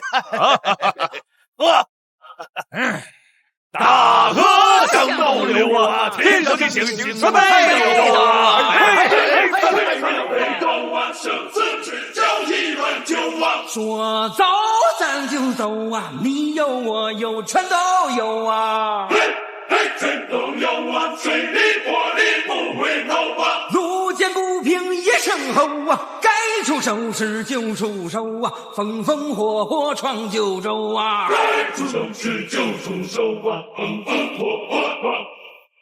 干！来啊！没想到公子不光文采出众，连作曲也这么厉害，可不嘛！我感觉这首歌不是普通的歌，唱的就是我们自己呀！是啊，各位哥哥们，介绍一下，这位是柱子兄弟，过命交情于我。我靠，这些不会都是陈凡的手下吗？我这不是来做事儿的，我这飞蛾扑火呀！柱子兄弟，哎呀，都自家兄弟，这里肉管够，慢点吃，慢点吃，慢点吃。不瞒您说，我在棒槌山过年的时候都没吃过这么好吃的。你刚才跟我说，陈凡不光是你妹夫，还愿意结交江湖好汉，说起来够呀。这是真是假？你没骗我吧？我跟你说啊，陈公子心胸宽广，我鲁智从来不佩服任何人，陈公子那算一个。又多了几位好兄弟啊！妹夫，我介绍一下，这位是赵德柱兄弟，我们过命交情。我叫赵德柱，原是棒槌山的大当家。1年之前来了一伙北莽的人，夺了我的山寨。这回下山是北莽首领刘京让我下来对付你的。陈公子，我有罪啊！你要对付我妹夫。好了好了，来，既然德柱兄弟如此坦诚，那自然是要弃暗投明了。以后呢，就是自家兄弟，谁也不准再提起此事。陈公子果然是一个光明磊落之人。其实刘京是北莽的间谍，这次是国公府和林家花重金请他出手对付你，他们早就勾结在了一起。什么？国公府竟然与北莽有勾结？这可是叛国的死罪。不光如此，他们还囤积了很多粮食，哄抬物价，要发国难财。粮仓的位置就在山寨的附近，只有500个人看守。陈公子若想夺粮，我可以亲自带你过去。怪不得我暗中调查，都没有查到囤粮的地点，原来是勾结山匪藏了起来。这陈长风简直该死！如此一来，我们便把粮食抢来，这样就能缓解灾情了。公子，我等愿前往夺粮，以报公子大恩大德。不可！你莫不是怕了？这缓解灾情的法子就在眼前，你却怯懦无为。你之前说可以解决赈灾的问题，可你这几天做的事情跟赈灾毫无关系。如今粮食就摆在你面前，你却不敢前往。你这几日一直在戏耍我。就算拿到了那些粮食又怎样？够这些江南百姓吃几天？10天还是半个月？吃光之后又怎么办？又说这陈长风叛国的事儿，咱们现在还没有拿到切实的证据，最多只能定他个与山匪勾结、哄抬物价之罪。哎呀，以国公府的这名望，顶多也就是抄家或者是发配边疆。但是我的意愿不止如此。那你倒是拿出更好的办法呀！我不只是想陈林两家破产，我还想要他们交出性命，还得让这江南百姓的灾情彻底解决。哼，既然他们现在这么着急，那3日之后，我就让你们先看看我这么做到底是意欲何为。好，那我就再等你3日。公子，内流京发现我不回去，肯定还会派人来对付你。棒着山的3当家人称小诸葛，他的智慧甚至比我还要高，而2当家的更是一个……哎，好了好了，得住兄弟，你们先带兄弟回去休息，此事我自有办法。公子，你一定要注意安全啊！都叫棒槌山了，肯定是一群棒槌，有什么可担心的？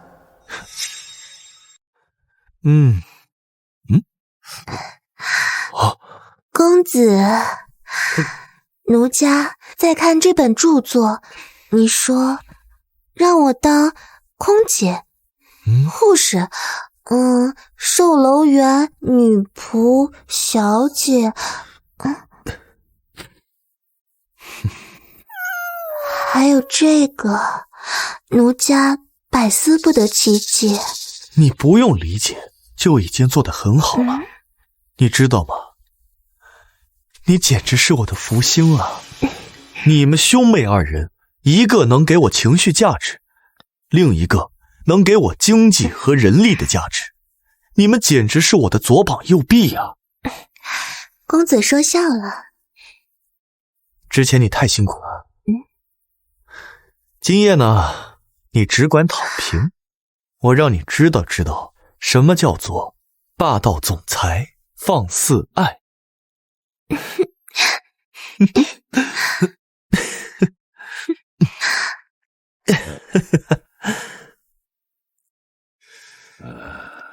这女帝竟然下令不让官府放粮，想必是在担心与北莽交战，不管百姓的死活了。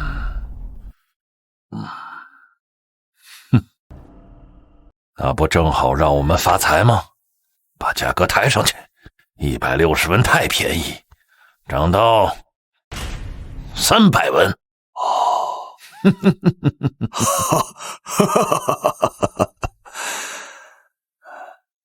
乡亲们呐，只要200文呐！我们也不是为了赚钱，我们是来解决大家的饥荒。乡亲们都过来看看，只要200文！给我也来一袋！只要200文呐！来，快！只要200文啊！快跑！来一袋！你怎么赶人呢？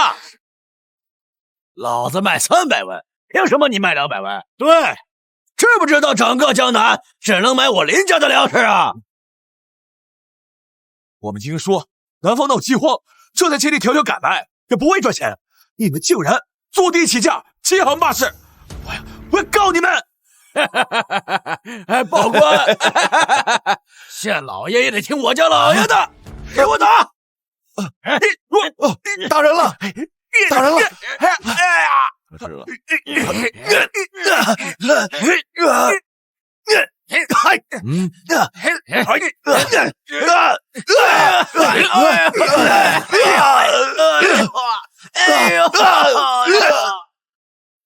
别打了！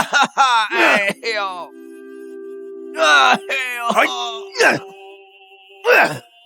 够了！哎呦！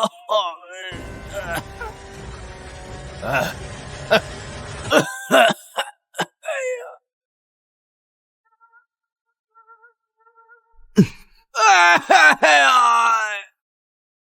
回去告诉林三千，还有陈长风，以后百姓们的粮问谁买，自己说了算。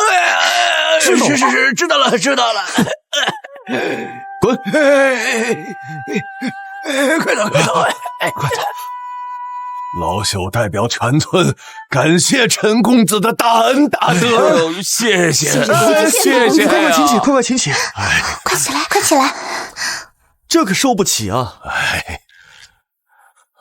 这就是你要给我看的结果。你虽然赶走了恶霸，可还是没有解决百姓们吃饭的问题。大家伙还是先买粮吧。来，都来啊！都来！排队啊！来这边啊！给你，真好。老爷子，给老爷子拿。乡亲们都快过来啊，都有份啊！粮价200文一升，你们买得起？要搁以前呢，可是真买不起。不过现在呢，陈公子办了盐厂、糖厂，还有油厂，还有好多老夫叫不上名字的店铺，这才有了我们这些庄稼人赚钱的机会。现在粮价虽说贵，可是我们可以买得起，能买得起了。陈公子，我们这些外地粮商啊，听说金陵价格贵，所以都赶过来。这一路上看到好多文人墨客都拿着您的著作，没想到今天一见，陈公子果然文章卓著，而且还是个大善人呢。妙在了。等我这批粮已经卖完了，我就带着家人们在金陵中逛一逛，看看咱们的盛会。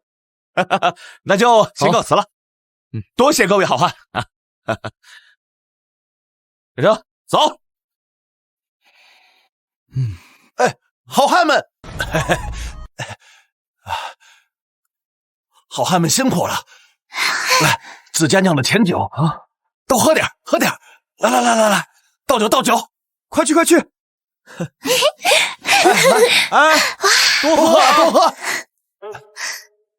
多喝，多喝点。来，多喝点。来，喝点，多喝点啊！喝，来，多喝点。来，喝。这就是你跟我说的曲线救国，让百姓们有工作，有粮食可以买。这江南饥荒啊，最先受苦的就是农民百姓，他们无田可种，自然也就失去了挣钱的门路。我这工厂建起来，正好解决了他们的工作需求，那当然就有赚钱的机会，也能吃上饭了。可是现在的粮价太高了，而且大部分的粮食都被掌控在了陈、林两家手里。一想到让那些败类发了国难财，我恨不得杀而后快。别急嘛，还有5日，盛会开启之时，就是陈林两家覆灭之日。来，好酒量，好。好。陈公子，您可是个大善人，多喝些，来，喝吧。喝，多谢。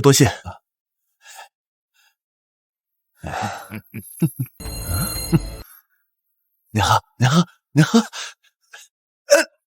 你们不是百姓。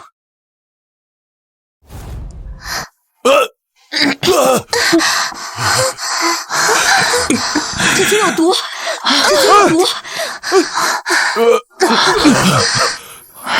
怎么样？没事吧？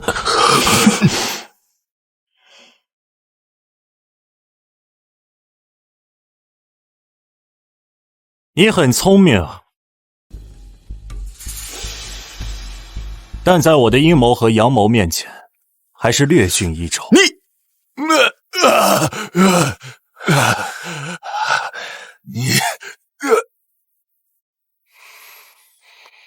我知道你想说什么，是我让林家的打手提前过来激化矛盾，趁村民对你感激涕零、防备心最为松懈的时候一击即中。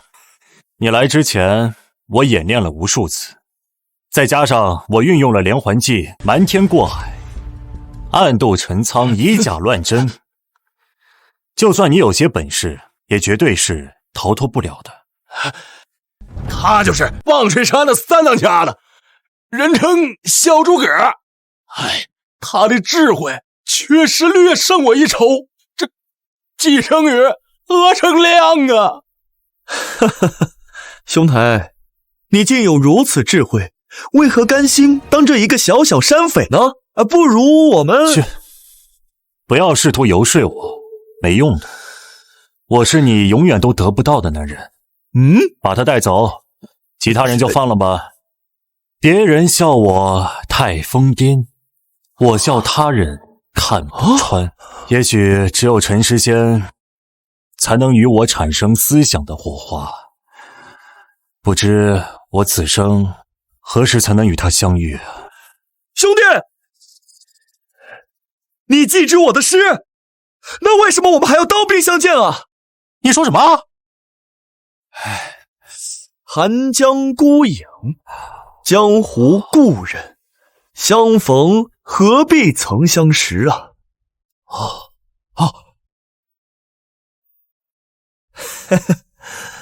在下就是你手中诗集的作者陈凡。没错，这就是陈公子。陈公子不但文采举世无双，还广交天下英雄，就连我都甘心归顺。再有凤雏的地方不能没有卧龙啊！要不你也归顺了吧？原来你便是陈师仙。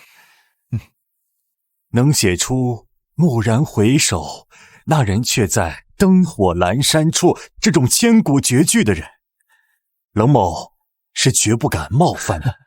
放人。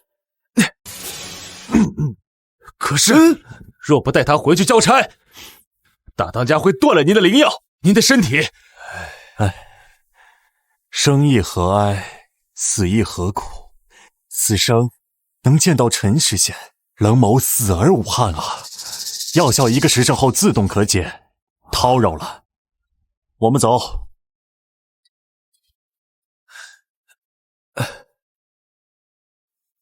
冷先生也是一个苦命之人啊，从小就身患绝症，只有这北莽国师毕朝哥的灵药才可为其续命，所以他们姐弟俩才被迫为其效命呢。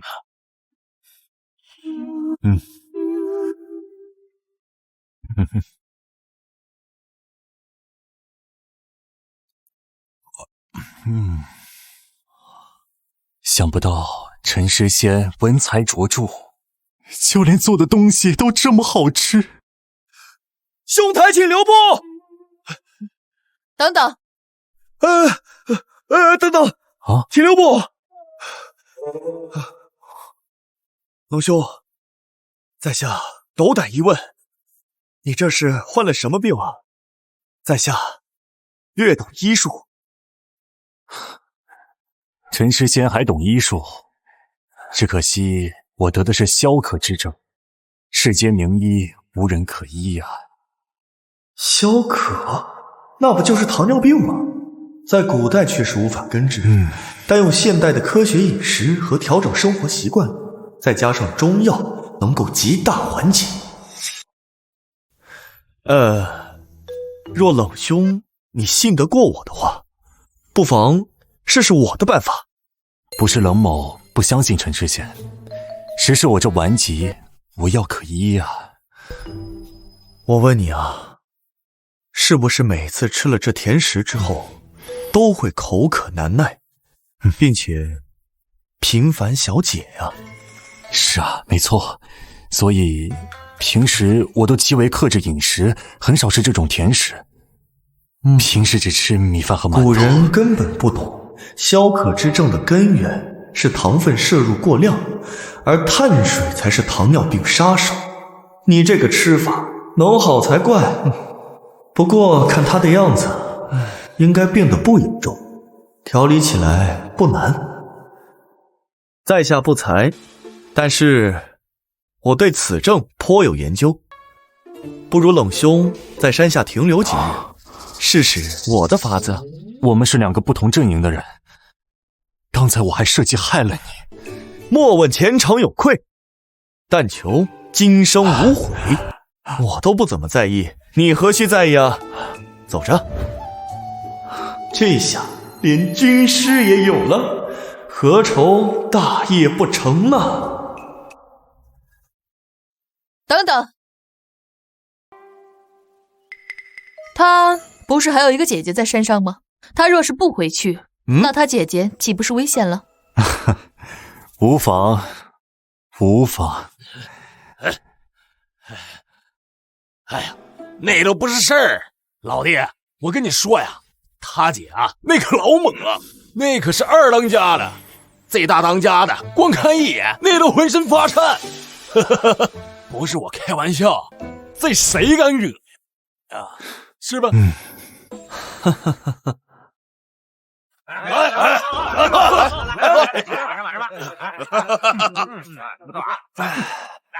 好酒，好酒。爽！陈兄，服了你的汤药，又按照你的法子调养身体和生活起居，我的病情明显好多了。冷兄，你的身体不好，这点酒我喝了。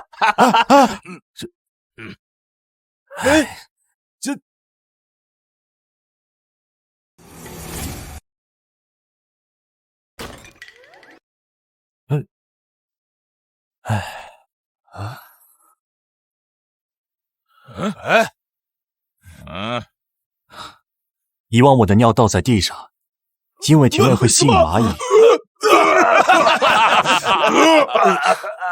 他现在不会了。你看这柱子。你们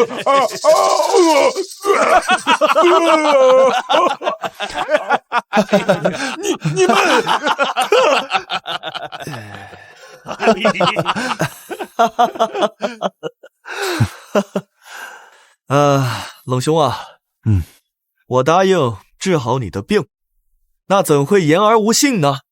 只不过我最近还是担心这个令姐的安危呀。不如咱们找个机会把她营救出来。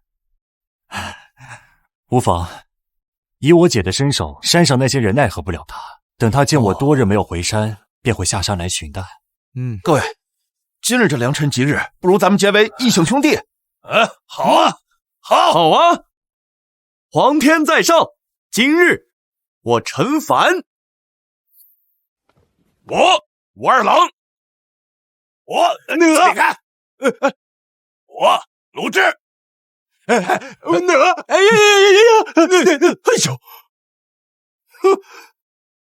我戴州，我冷干柴，今日结拜为义姓兄弟，不求同年同月同日生，但求同年同月同日死。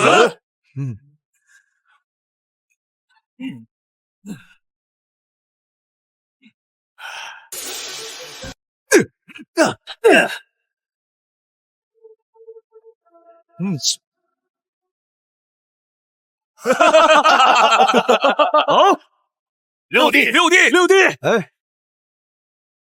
二哥，六弟，三哥，六弟，四哥，六弟，九哥，六弟，五哥，这样真好啊！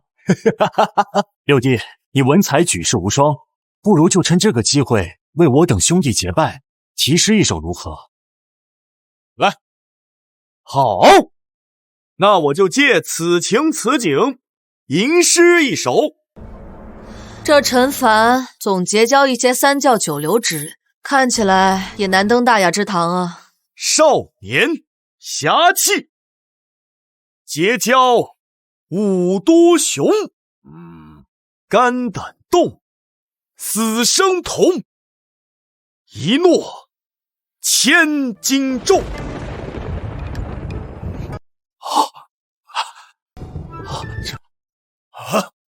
看。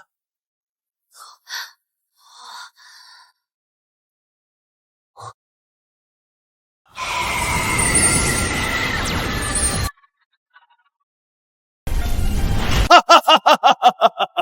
又是一首镇国之作，是谁有如此才气？我大周复兴有望啊！哈哈哈哈哈！又是镇国之作，而且是鼓舞气势的豪情诗。这个陈凡的诗词底蕴，到底还是深不可测。别急，别急，姓名黄羡羡。还好对啊，年龄25。你的酒厂、糖厂还有油坊以及其他铺子都已经招工上千人了，现在你又说要搞房地产和金融生意，那是什么生意啊？我竟闻所未闻。房产呢，自然就是盖房子了。现在普遍的房子呀，只有一层的墙院，那经过我设计改良过的房子，可以盖到2到3层，其中呢还能通上上下水管，这样呢就能让一些进城的农民花很少的钱，就能在城中安家。那你这个金融公司还有3成首付和贷款是什么意思啊？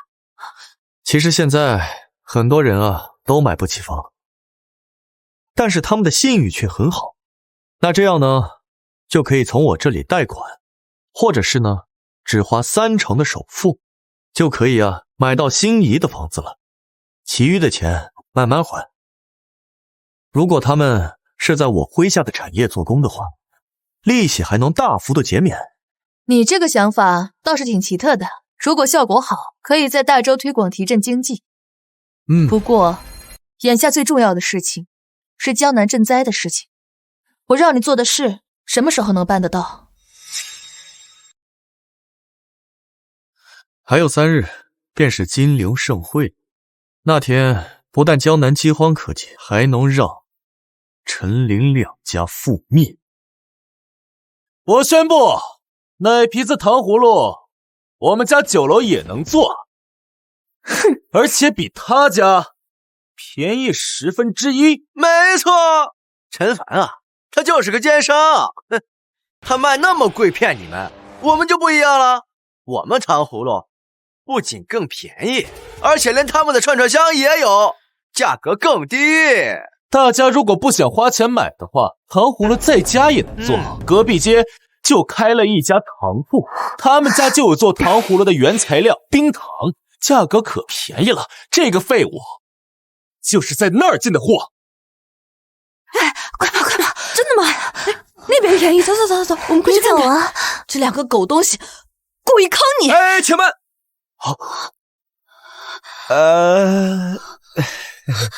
误会。你们2个人为什么如此咄咄逼人啊？是真要与我不死不休吗？我就是要搞你，我就是要看着你倾家荡产我才开心。没错，我一天不搞你，我就浑身难受。我们这个糖葫芦卖的太好了，冰糖已经不够用了，一会儿就去进货了。至于你们家酒楼，这2大招牌都已经被我们复制了，等着倒闭吧你！走。还有别急啊！给我留一个呀！别急，都有。好，别急啊！大家别急，这个都有。太好了，买单了。还有吗？老板，给我一个。没了，各位，行吧，明天再来吧。明天包准给你们提前准备好，可以吧？我又没了呢。生意太火了，明天给你们留，可以吧？一定要给我留一点啊！好。哎，二位，今日没有了，明日再来，明日绝对有。哼，这是，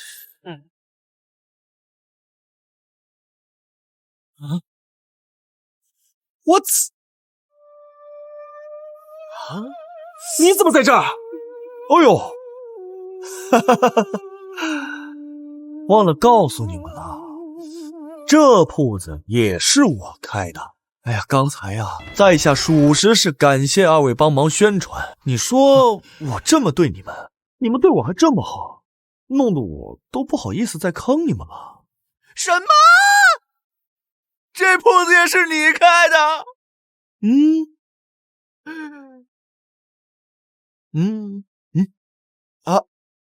二位，既然是我妹夫的朋友，那哥哥一定给你们打折。打折？这样吧，明天提前给你们留。你等着，王八蛋，走！等着。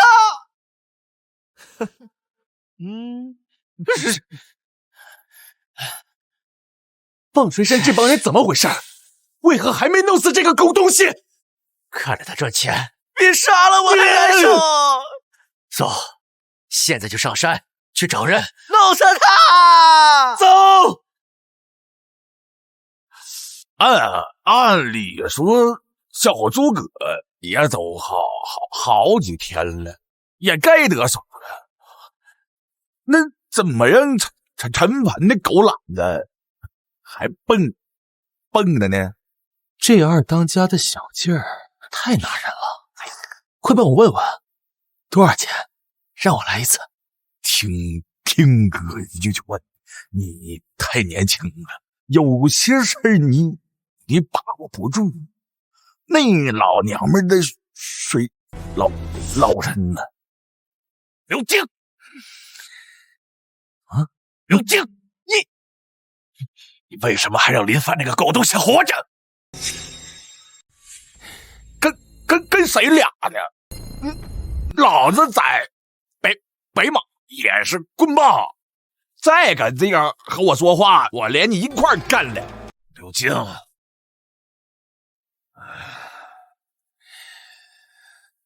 你别忘了，你能在大周立足获取情报，全都是因为我。我连这点小事都做不好，休怪我翻脸。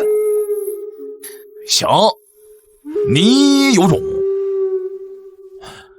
那美女，你亲自走一趟呗，看看啥情况呗，顺带把国师的灵药给老弟带过去，这几天不吃药也不行。我会出手。你瞅啥？再瞅眼珠子给你抠出来！我操，谁在说话？我妹瞎说吧。他一开口，你根本硬不起来。这确实禁欲。那必须的，不禁欲的话，哪能轮得到你？好了，说正事儿。最近来了一批外地粮商，把价钱压得很低，不如我们都收了，反正有差价可赚。有危险，而且我手头上的钱都压在了粮食上面。陈凡这个狗东西搅了局，弄得生意惨淡。不行就贷款，那废物不是开了一家钱庄，就从他那儿借，反正他也活不了多久。到时，还用还吗？哎呀，还是爹的办法好。来，公子。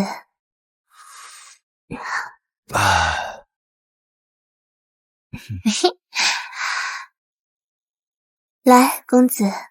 啊！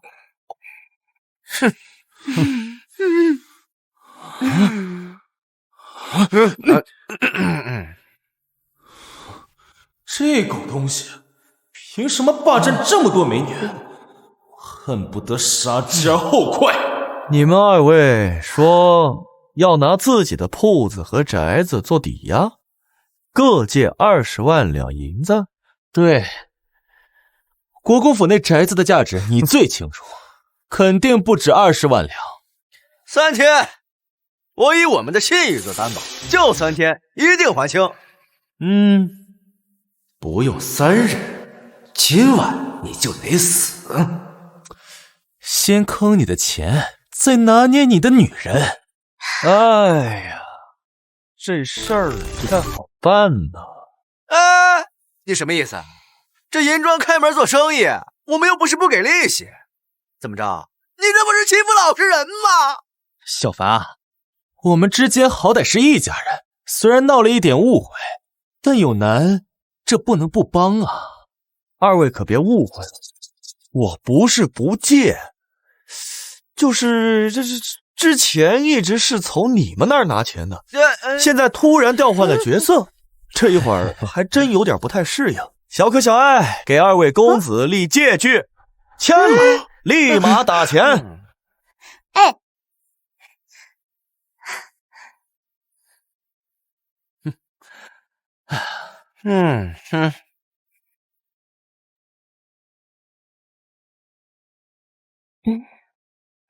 公子，来，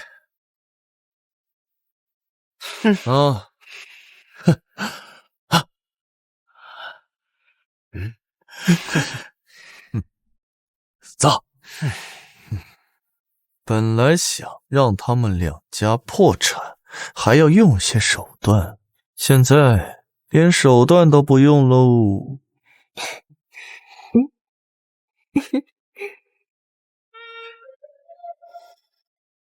这个时代的生产力虽然有限，但是工匠的技法确实不错，图纸给到，真能做出东西。这射程最起码得有400米。我操！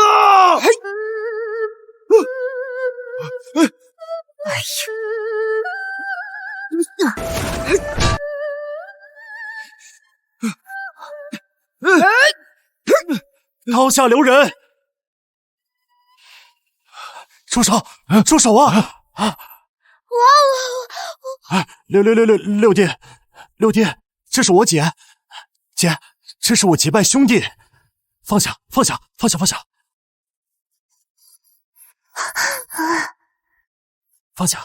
都放下！姐，陈公子不光是我结拜兄弟，更是我救命恩人，我的萧可之症就是被他医治好的。原来是自家人，谁能想到都是一个麻生，长相会有这么大差距。姐，从今往后再也不用为了我而受北莽的摆布了。这妹子从头到尾一句话都不说，莫不是个哑巴？不过光凭这张脸，就算是个哑巴我也能接受。你这火枪威力为何如此巨大？这是我让工匠改良过的，我称之为真铝。我们大周的火枪啊，它只能发射火箭，只能起到威慑和火烧营寨的作用，而我的这把枪能发射子弹，并且威力是它的10倍。我去，他还会射击枪，与他接触越深，我越有些无法自拔了。六弟，曾经我们姐弟2人发过誓，只要有人能治好我的病，并且得到我的认可，我姐姐就嫁给他。现在呢，你有资格娶我姐了。这也不好吧？我还没开口，他主动就安排上了。我大舅哥沈万三能处，我的小舅子更是没得说呀。我知道你在顾虑什么，以后呢，咱俩各论各的，我管你叫姐夫，你管我叫哥哥。姐，陈公子是我今生唯一认可拥有旷世之才的人，只有这样的英雄才配得上你。虽然不能说话，但这张脸真让我无法抗拒啊。没毛病，以后你就是我爷们儿。刚才谁在说话？咋的？你不稀罕我的声音，还是不稀罕我这个人啊？我靠，这冰山女总裁的外表，怎么配上一个东北大娘们的嗓门？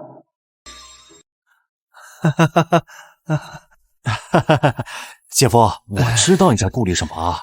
我们姐弟二人呢，从小去北莽逃难。我姐拜了北莽刀神为师，口音是重了一点，但是呢，只要回到大周生活，会改回来的。北莽刀神的徒弟，莫非你就是人称北狂刀的冷寒霜？哦，难道你就是南雪影？雪影剑仙？姐夫，我再给你介绍一下，我姐呢名叫冷寒霜，取七霜傲雪之意。我呢从小命里缺火，取干柴烈火之意为名。哦，所以你叫冷干柴。哦，好名字，好名字呀！啊哈！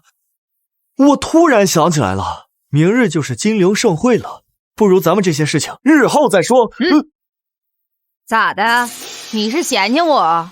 告诉你啊，我这人说一不二，我已经答应嫁给你。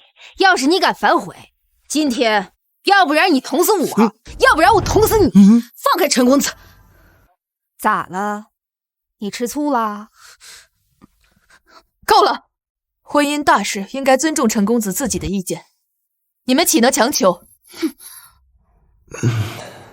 好险，一会儿得好好压压惊。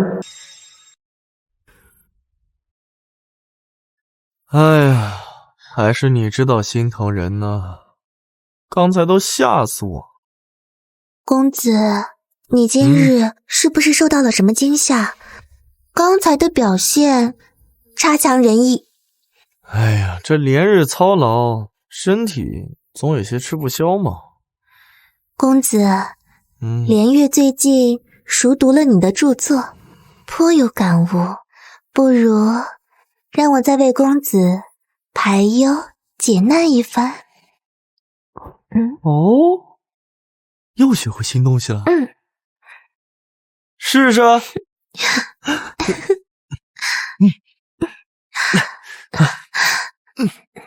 哎呀，公子啊！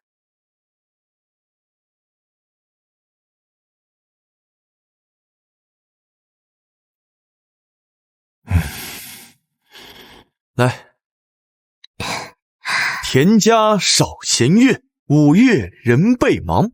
夜来南风起，小麦覆陇黄。好诗。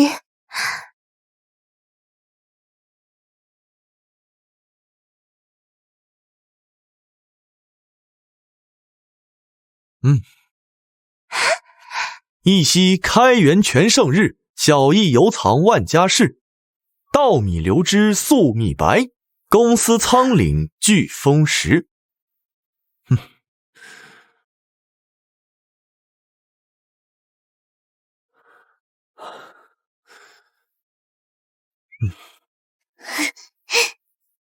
莫笑农家腊酒浑，丰年留客足鸡豚。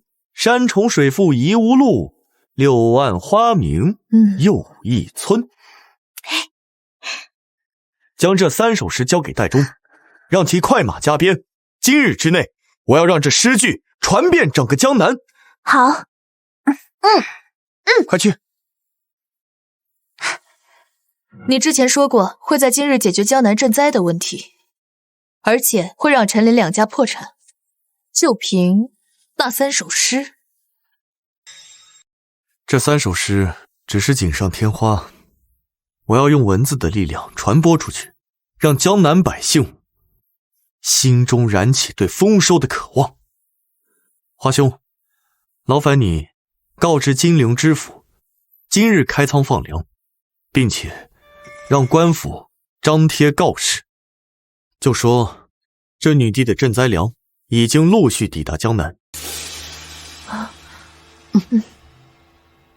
可即便是开仓放粮，最多也只能支撑半月，并非彻底解决之法。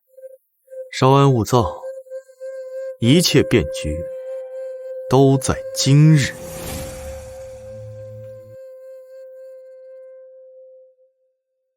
如今已是正午，你到底有什么办法？如果灾情没有得到解决，你之前所做的一切都是徒劳。少爷，那3首诗如今已传遍金陵，棋子们口口相传，说天有大舟，灾情肯定会解决的。对了，我之前让你们准备的200辆手推车，用幔布盖上，里面装满沙子，准备的怎么样了？放心，我已吩咐武大哥与鲁二哥护送车队进京城，并且告诉他们，这是朝廷发放的第一批赈灾粮。好，陈林两家的末日到了。什么？外地的粮商把价格降到了100文？没错，官府不知怎么突然开仓放粮，而且女帝也运来了一批赈灾粮。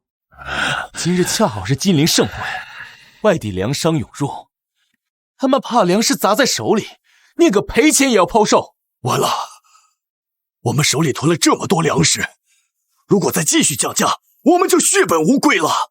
哎，不行，我也得赶紧去抛售啊！等等，慌什么？爹，完蛋了，爹！这外地涌入的粮商比想象中还要多，他们好多是来金陵游玩，顺便收粮。结果现在看到粮价崩了，都在不计后果的抛售，已经有人卖到60文一斗了，而且这粮价还在降。什么？我辛辛苦苦积攒的家业就这么没了？你还愣着干什么？他们卖60文，我们就卖50文，少亏一点也无妨。快去呀！走，快走！好消息！好消息！粮价降到了40文，比灾情之前还要便宜。百姓们都在夸赞女帝英明。这样，官粮加上外地涌入的粮食，至少2个月之内，百姓都不用再忍饥挨饿了。再把陈林两家囤积的粮食查封，这样江南的百姓们就能彻底吃到来年耕种时节。这样一来，江南的灾情便彻底解决了。你果然没有让朕失望。啊？我是说，你果然没有让我失望。啊，我懂了，陈公子用的是连环计。首先放出消息，吸引大量的人来到这里旅游，而后江南粮价的提升又吸引了大量的外地粮商，他们一入到金陵就立刻让官府放粮。如此一来，这些粮商因为恐慌，又大量抛售手里的粮食，这样粮食不仅多，价格也下去了。你只看到了表象，却没有看到姐夫的前期准备工作。他开展了当地的商业，为当地的百姓们谋生提供了活计。这样，即使粮价上升，他们也能够吃得起饭。往往历代灾年最怕的就是哗变，而姐夫这一招恰好是稳定了民心啊。你还将整个金陵城的商业都发展了起来，可谓是一石二鸟。各位谬赞了，谬赞了。这都是小手段，不值一提。明日便是陈林两家最后的还款期限，到时候上门要账，才是真正的好戏开始。陈公子，你果然是太谦虚了。你赈灾有功，我自然会上奏朝廷为你请功，顺便再赐你一门婚事，如何？陛下莫非是想将我许配给陈公子？陛下果然是关心我。华兄啊，你肯借我钱让我做生意，这就已经是极好的事了。这请功和赐婚就不必了。不必了，我靠自己的能力就能妻妾成群，还用你帮忙？瞧不起谁呢？再说，我可不想我的事情被那个狗屁女帝知道。登徒子之前跟我藏拙，害我差点错过一个旷世贤臣，这回别想跑。既然如此，那赐婚的事，咱们日后再说。日后再说。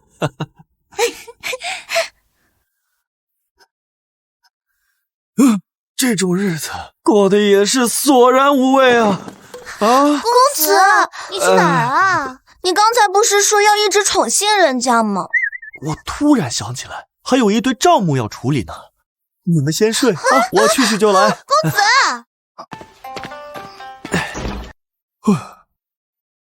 哎呀，好险呐！还好这卧室多。哎，凡凡，你终于来了。凡凡，雪姑娘，你是不是喝多了呀？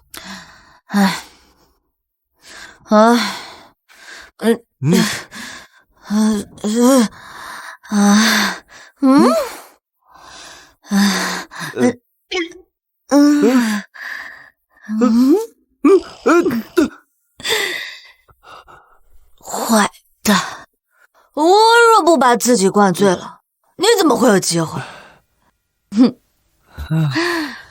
雪姑娘，你这是做甚啊？这弄得我好不习惯啊！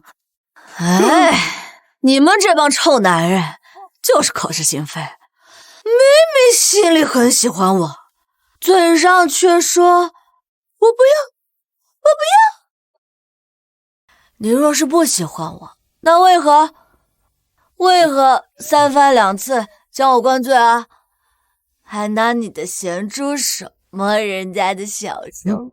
哎，雪姑娘，你误会了啊！我堂堂一个正人君子，怎么会对姑娘有歪心思呢？哎，我现在进入贤者时间，我只想一个人静静，不想再节外生枝了呀。你什么意思啊？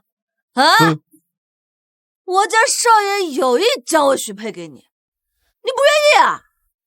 他什么时候说的？我怎么不知道？这个我的意思是啊，这种事儿总得坐下来详谈嘛，对吧？今天呢，天色已晚，咱们找一个良辰吉日再去啊！来，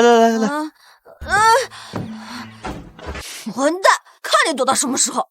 在古代，男孩子也得保护好自己的身体啊！哼，丢人！你瞅啥？我瞅你咋的？你再瞅一个试试？试试就试试。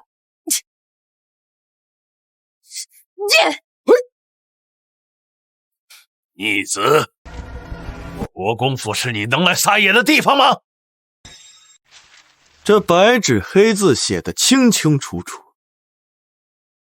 陈林两家借了我40万两，今天呢是最后的还款日。你们不会是想抵赖吧？哎，我们不是已经还了30万两了吗？我们这次手头最近有那么一丢丢紧张，再宽限几天。这样5天之内一定还清。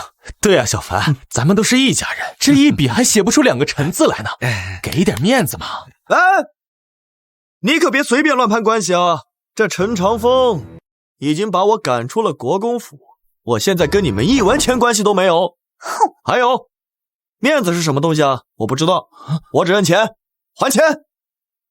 造反，逆子！哥哥们，有人想要抵赖，那怎么办啊？以德服人，逆子！真当我国公府是什么人都能来撒野的吗？给我教训这帮破皮！公子，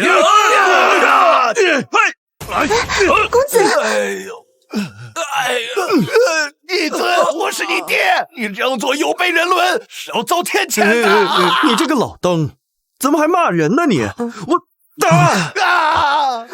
你别怕，咱俩谁是谁的爹？谁是谁的爹？别打了，别打了！谁是谁的爹？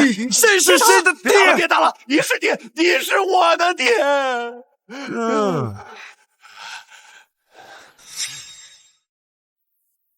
现在你们对还钱这件事没有异议吧？对，不是，凡儿，不就是10万两吗？府里古董字画多的是，你随便拿就是了。哎呀，你是不是老糊涂了呀？哎，这借据上写的清清楚楚，逾期未还，可要10倍赔偿本金。你们现在欠我400万两啊！小安，哼，来，看好了啊！看到了吗？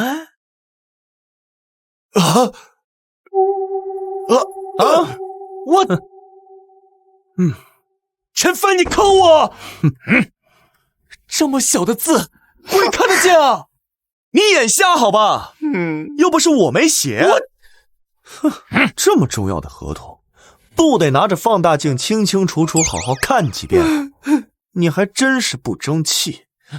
不过现在说什么也晚了，哥哥们，抄家以后，这国公府还有林家大宅产业都是我陈凡的了。你敢？我陈家一门3公辅佐大周2代帝王，有屠龙之功。你要敢这么做，我就上书女帝治你的罪。治我的罪？陈长风，我现在怀疑你私通北莽，意图叛国，你还是好好想想你这脑袋该怎么保住吧。他怎么会知道这些事情？不，他一定是在故意诓我的。这帮逼养的怎么都没回来呢？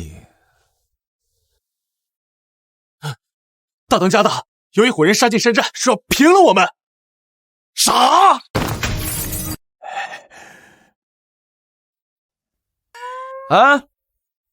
诸位别怕啊，我和我哥哥们一向是以德服人，只要你们弃暗投明，跟着我混，以后啊，保准你们每顿都有肉吃。你个烂鞋子，敢跑我地盘，祸人脚尿来了！还有你们几个瘪子吧，敢背叛我！若不是毕少哥以我的病情做要挟，我们姐弟2人怎会与你同流合污？如今我的病情已被姐夫调理好了，不要再做无谓的抵抗，投降吧！老子宁死不降，有种干死我！姐夫，他如今已是强弩之末，我们一鼓作气，一网打尽，不难。我这人呢是心善，我是真担心后边弟兄们的生命安危呀。要不这样吧，你和我们家小可小爱比武，如果你赢了，你们所有人都可以走，但是如果你输了，你就得和所有人降服于我。刘景可是4品武夫，实力跟我不相上下，你旁边这俩姑娘瘦得跟猴似的，怎么打？哎，你别说没用的，我同意了，你别后悔。来，妹妹，让哥哥让你见识见识什么叫硬汉，都给我散开！来，哥哥不动，先让你们俩招。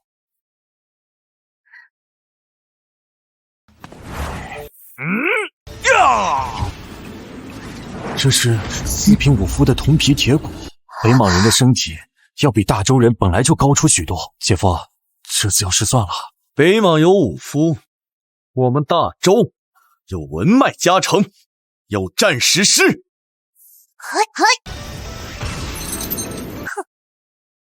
赵克、慢胡鹰、吴钩、双雪明。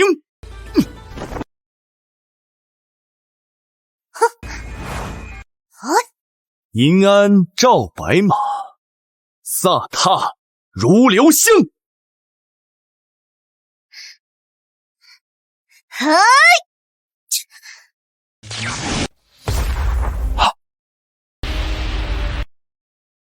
是镇国之作，而且是战时师。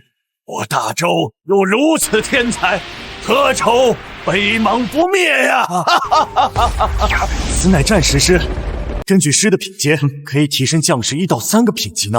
我就是要尝试一下这个朝代独有的文气灌顶到底有何妙用。小可小爱，干他！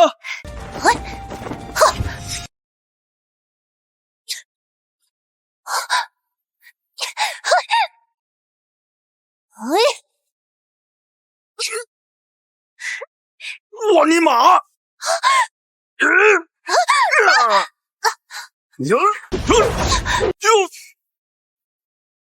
！10步杀一人，千里不留行。事了拂衣去，深藏功与名。姐夫大才，乃我平生觐见。姐，你可要把握住啊！他必须是我爷们儿，谁也抢不走。这天下文采为一旦，我妹夫独占12斗，其他人倒欠2斗。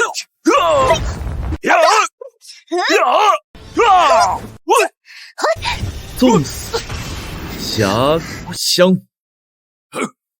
不惭世上英。谁能输阁下？白手太玄经。别打了，我服了，我服了还不行吧？你们首领都已经投降了，你们还要抵抗吗？英雄饶命！英雄饶命啊！你们这帮瘪犊！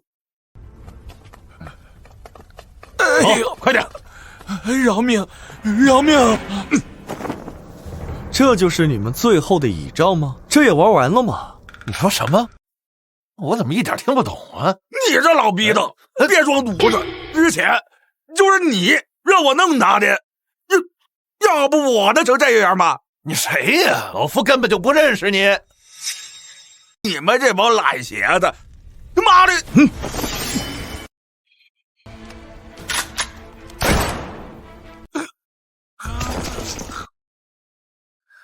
废话真多，堂堂陈国公怎会与你这类废物勾结，是吧？这个逆子是主动跟我示好，凡儿，我就知道你会念及血脉亲情，从今以后咱们还是一家人。陈林两家勾结的并不是山匪，而是北莽人。刚才这北莽间谍的话，想必你们都听见了。你还愣着干什么？还不把这4个叛国贼押进衙门！哎呀，陈凡，你饶了我吧！这老东西早就把我赶出国公府了。哼，整个金陵都知道，他叛国跟我可没关系啊！你别跟我犟！休以你这种人为伍！好啊，陈凡，你以后就是我义父了。我以你马首是瞻，能不能放过我？哎呀，看在你们诚心道歉的份上，我也不能赶尽杀绝呀。毕竟都是兄弟，原谅你们了。谢义父。公子，对了，你家那2人留在我们府中刷马桶，莫非真要放他们走啊？我陈凡一诺千金，说出去的话如同泼出去的水，当然不会反悔。我才不信，公子，你对女人和敌人从不手软的。我看啊，一定又是在编什么坏呢。我堂堂正人君子，大善人，你们怎么都这么误解我呀？行了，我还有事要去忙，你再休息会儿吧。啊？我还想……如今解决掉陈林两家心腹大患，我终于可以过安心日子了。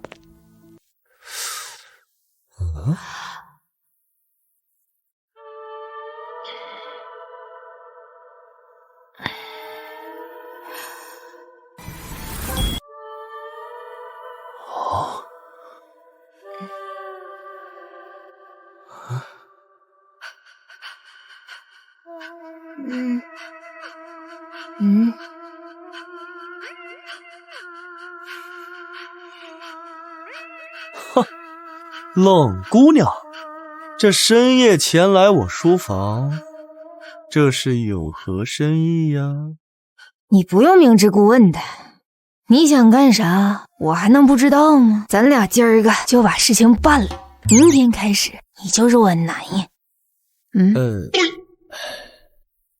我靠，你能不能不说话？一开口简直性速力拉满，让我瞬间进入贤者时间呢。摸呀，咋不摸呢？你误会了，我堂堂一个正人君子，怎么会对姑娘有这歪心思呢？今儿个你整也得整，不整也得整。要是整不出个花样来，我就整死你。那你把我整死吧。那也行。那也行。这，你差点把我近身，你知不知道？过来。躺好了你。你要干嘛呀？当然是干你。不要啊！我以托关系让金陵知府连夜审讯陈长风，他叛国的罪名已经定死了。此事若是解决之后，你当真不跟我回帝都？你想要什么官职，我都可以上表女帝为你求来。我这个人啊，闲散惯了，就想待在这金陵城，过些逍遥日子。花兄的心意，我心领了。哼，这回你逃不出我的手掌心。等我回到帝都之后，便重启婚姻。我倒要看看，你知道朕的身份之后会是什么反应。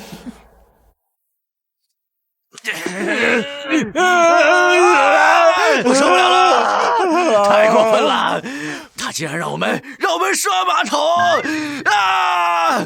这样的日子，我真是一天也过不下去了。我有一计，只要让那个废物放松警惕，咱们逃到帝都去面见女帝，就一定还有机会。别忘了，之前我可是女帝的未婚夫，那个废物只是顶替我的。对呀，哎呀，以你的才华，一定能赢得女帝的青睐。而且，就算你不想，还有我的美貌啊！只要我们能拿下女帝，日后扳倒这个废物都不在话下。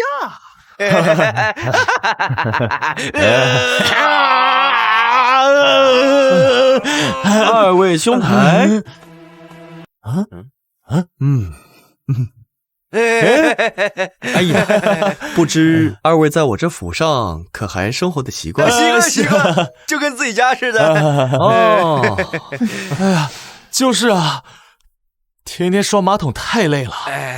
能否给我们2个人半天假，放我们出去放松一下，那就更好了。不瞒二位兄台，我这赈灾有功，朝廷说让我进帝都加官进爵，有2个名额。只是我呀，在这金陵待得久，实在是不愿意离开。不知二位……我愿意啊！哦，正想着怎么去帝都，这废物竟然主动给我们机会。这不是天无绝人之路吗？可是在这朝廷当差极为辛苦，代价也是有些大。嗨，我们不怕，再苦再累，我们都不怕。那既然二位兄台如此执着，那我便安排你们进京做官。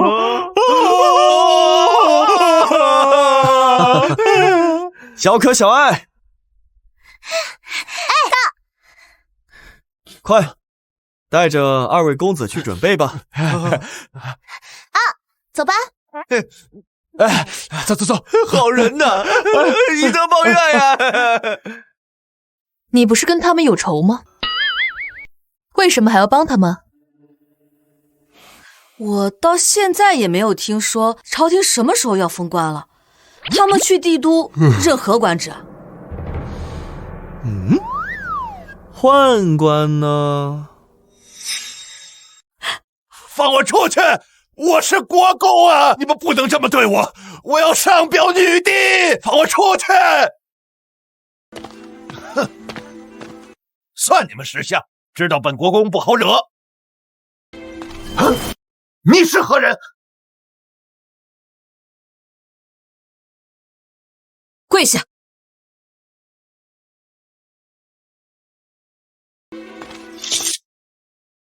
陛下，你是陛下！臣长风参见陛下。哎呀，陛下，臣是被冤枉的呀，还请陛下为臣做主啊！你若是被冤枉了，那天底下就没有坏人。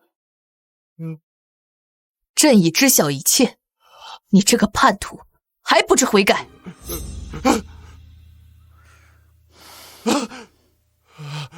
臣该死，还请陛下息怒。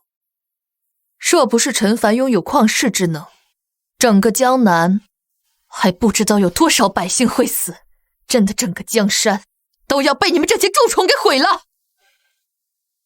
怪不得陈凡敢这么嚣张，原来是有陛下给他撑腰。莫非陛下退婚是假的，实则是看上他？臣罪大恶极，但在死之前，还请陛下让罪臣见我儿陈凡一面。他与陛下的婚约乃是先帝所赐，不能轻易撕毁啊！你这是何意？难道陛下不喜欢他？罢了，既然你真心悔过，朕可以让你死前见见。谢陛下。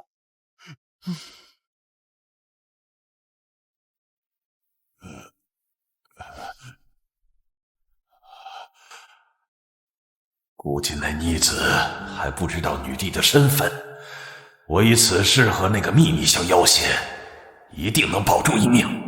哼！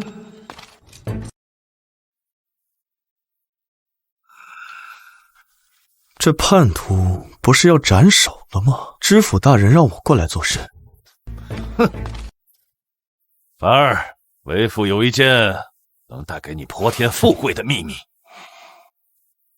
你想不想听啊？不想。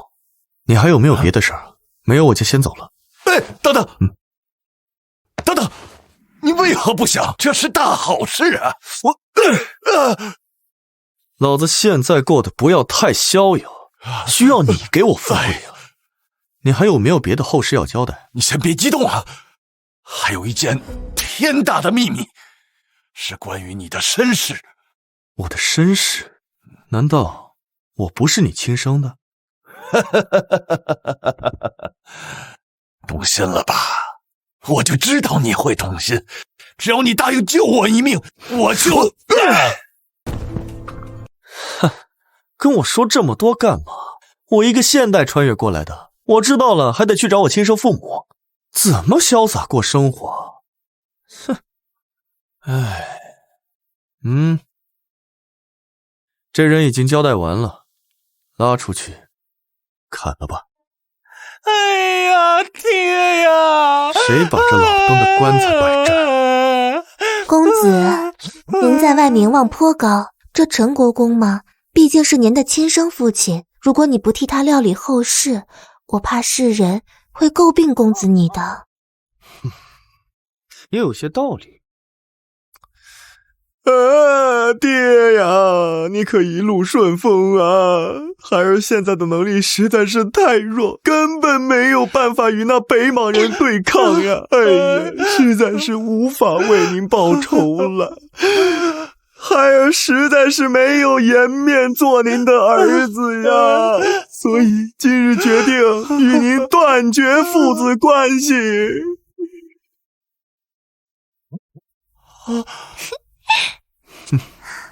杀父之仇，找你其他的儿子来报吧。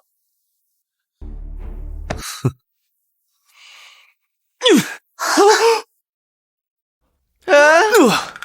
可是少爷，他已经没有正解的儿子了。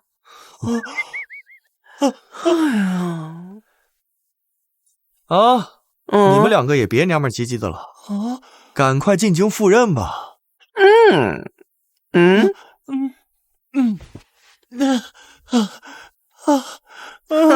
走。公子啊，虽然如今他们已是太监，但你放了他们，日后会不会找你报仇啊？就他们这脑子，还得感谢我呢。谢谢啊，谢谢啊。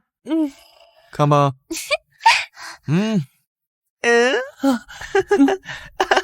少爷，花公子和雪影姑娘一早就不辞而别了，只留下一封信。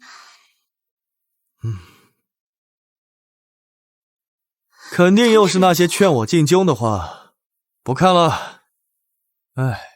从今天开始，我们府上要过上夜夜笙歌的美好生活啦！陛下，毕朝歌亲率40万北莽铁骑陈兵边境，有起兵迹象。走。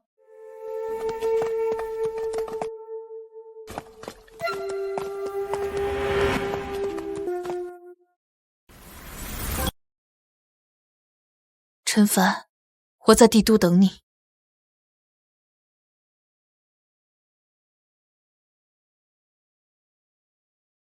不见不散了。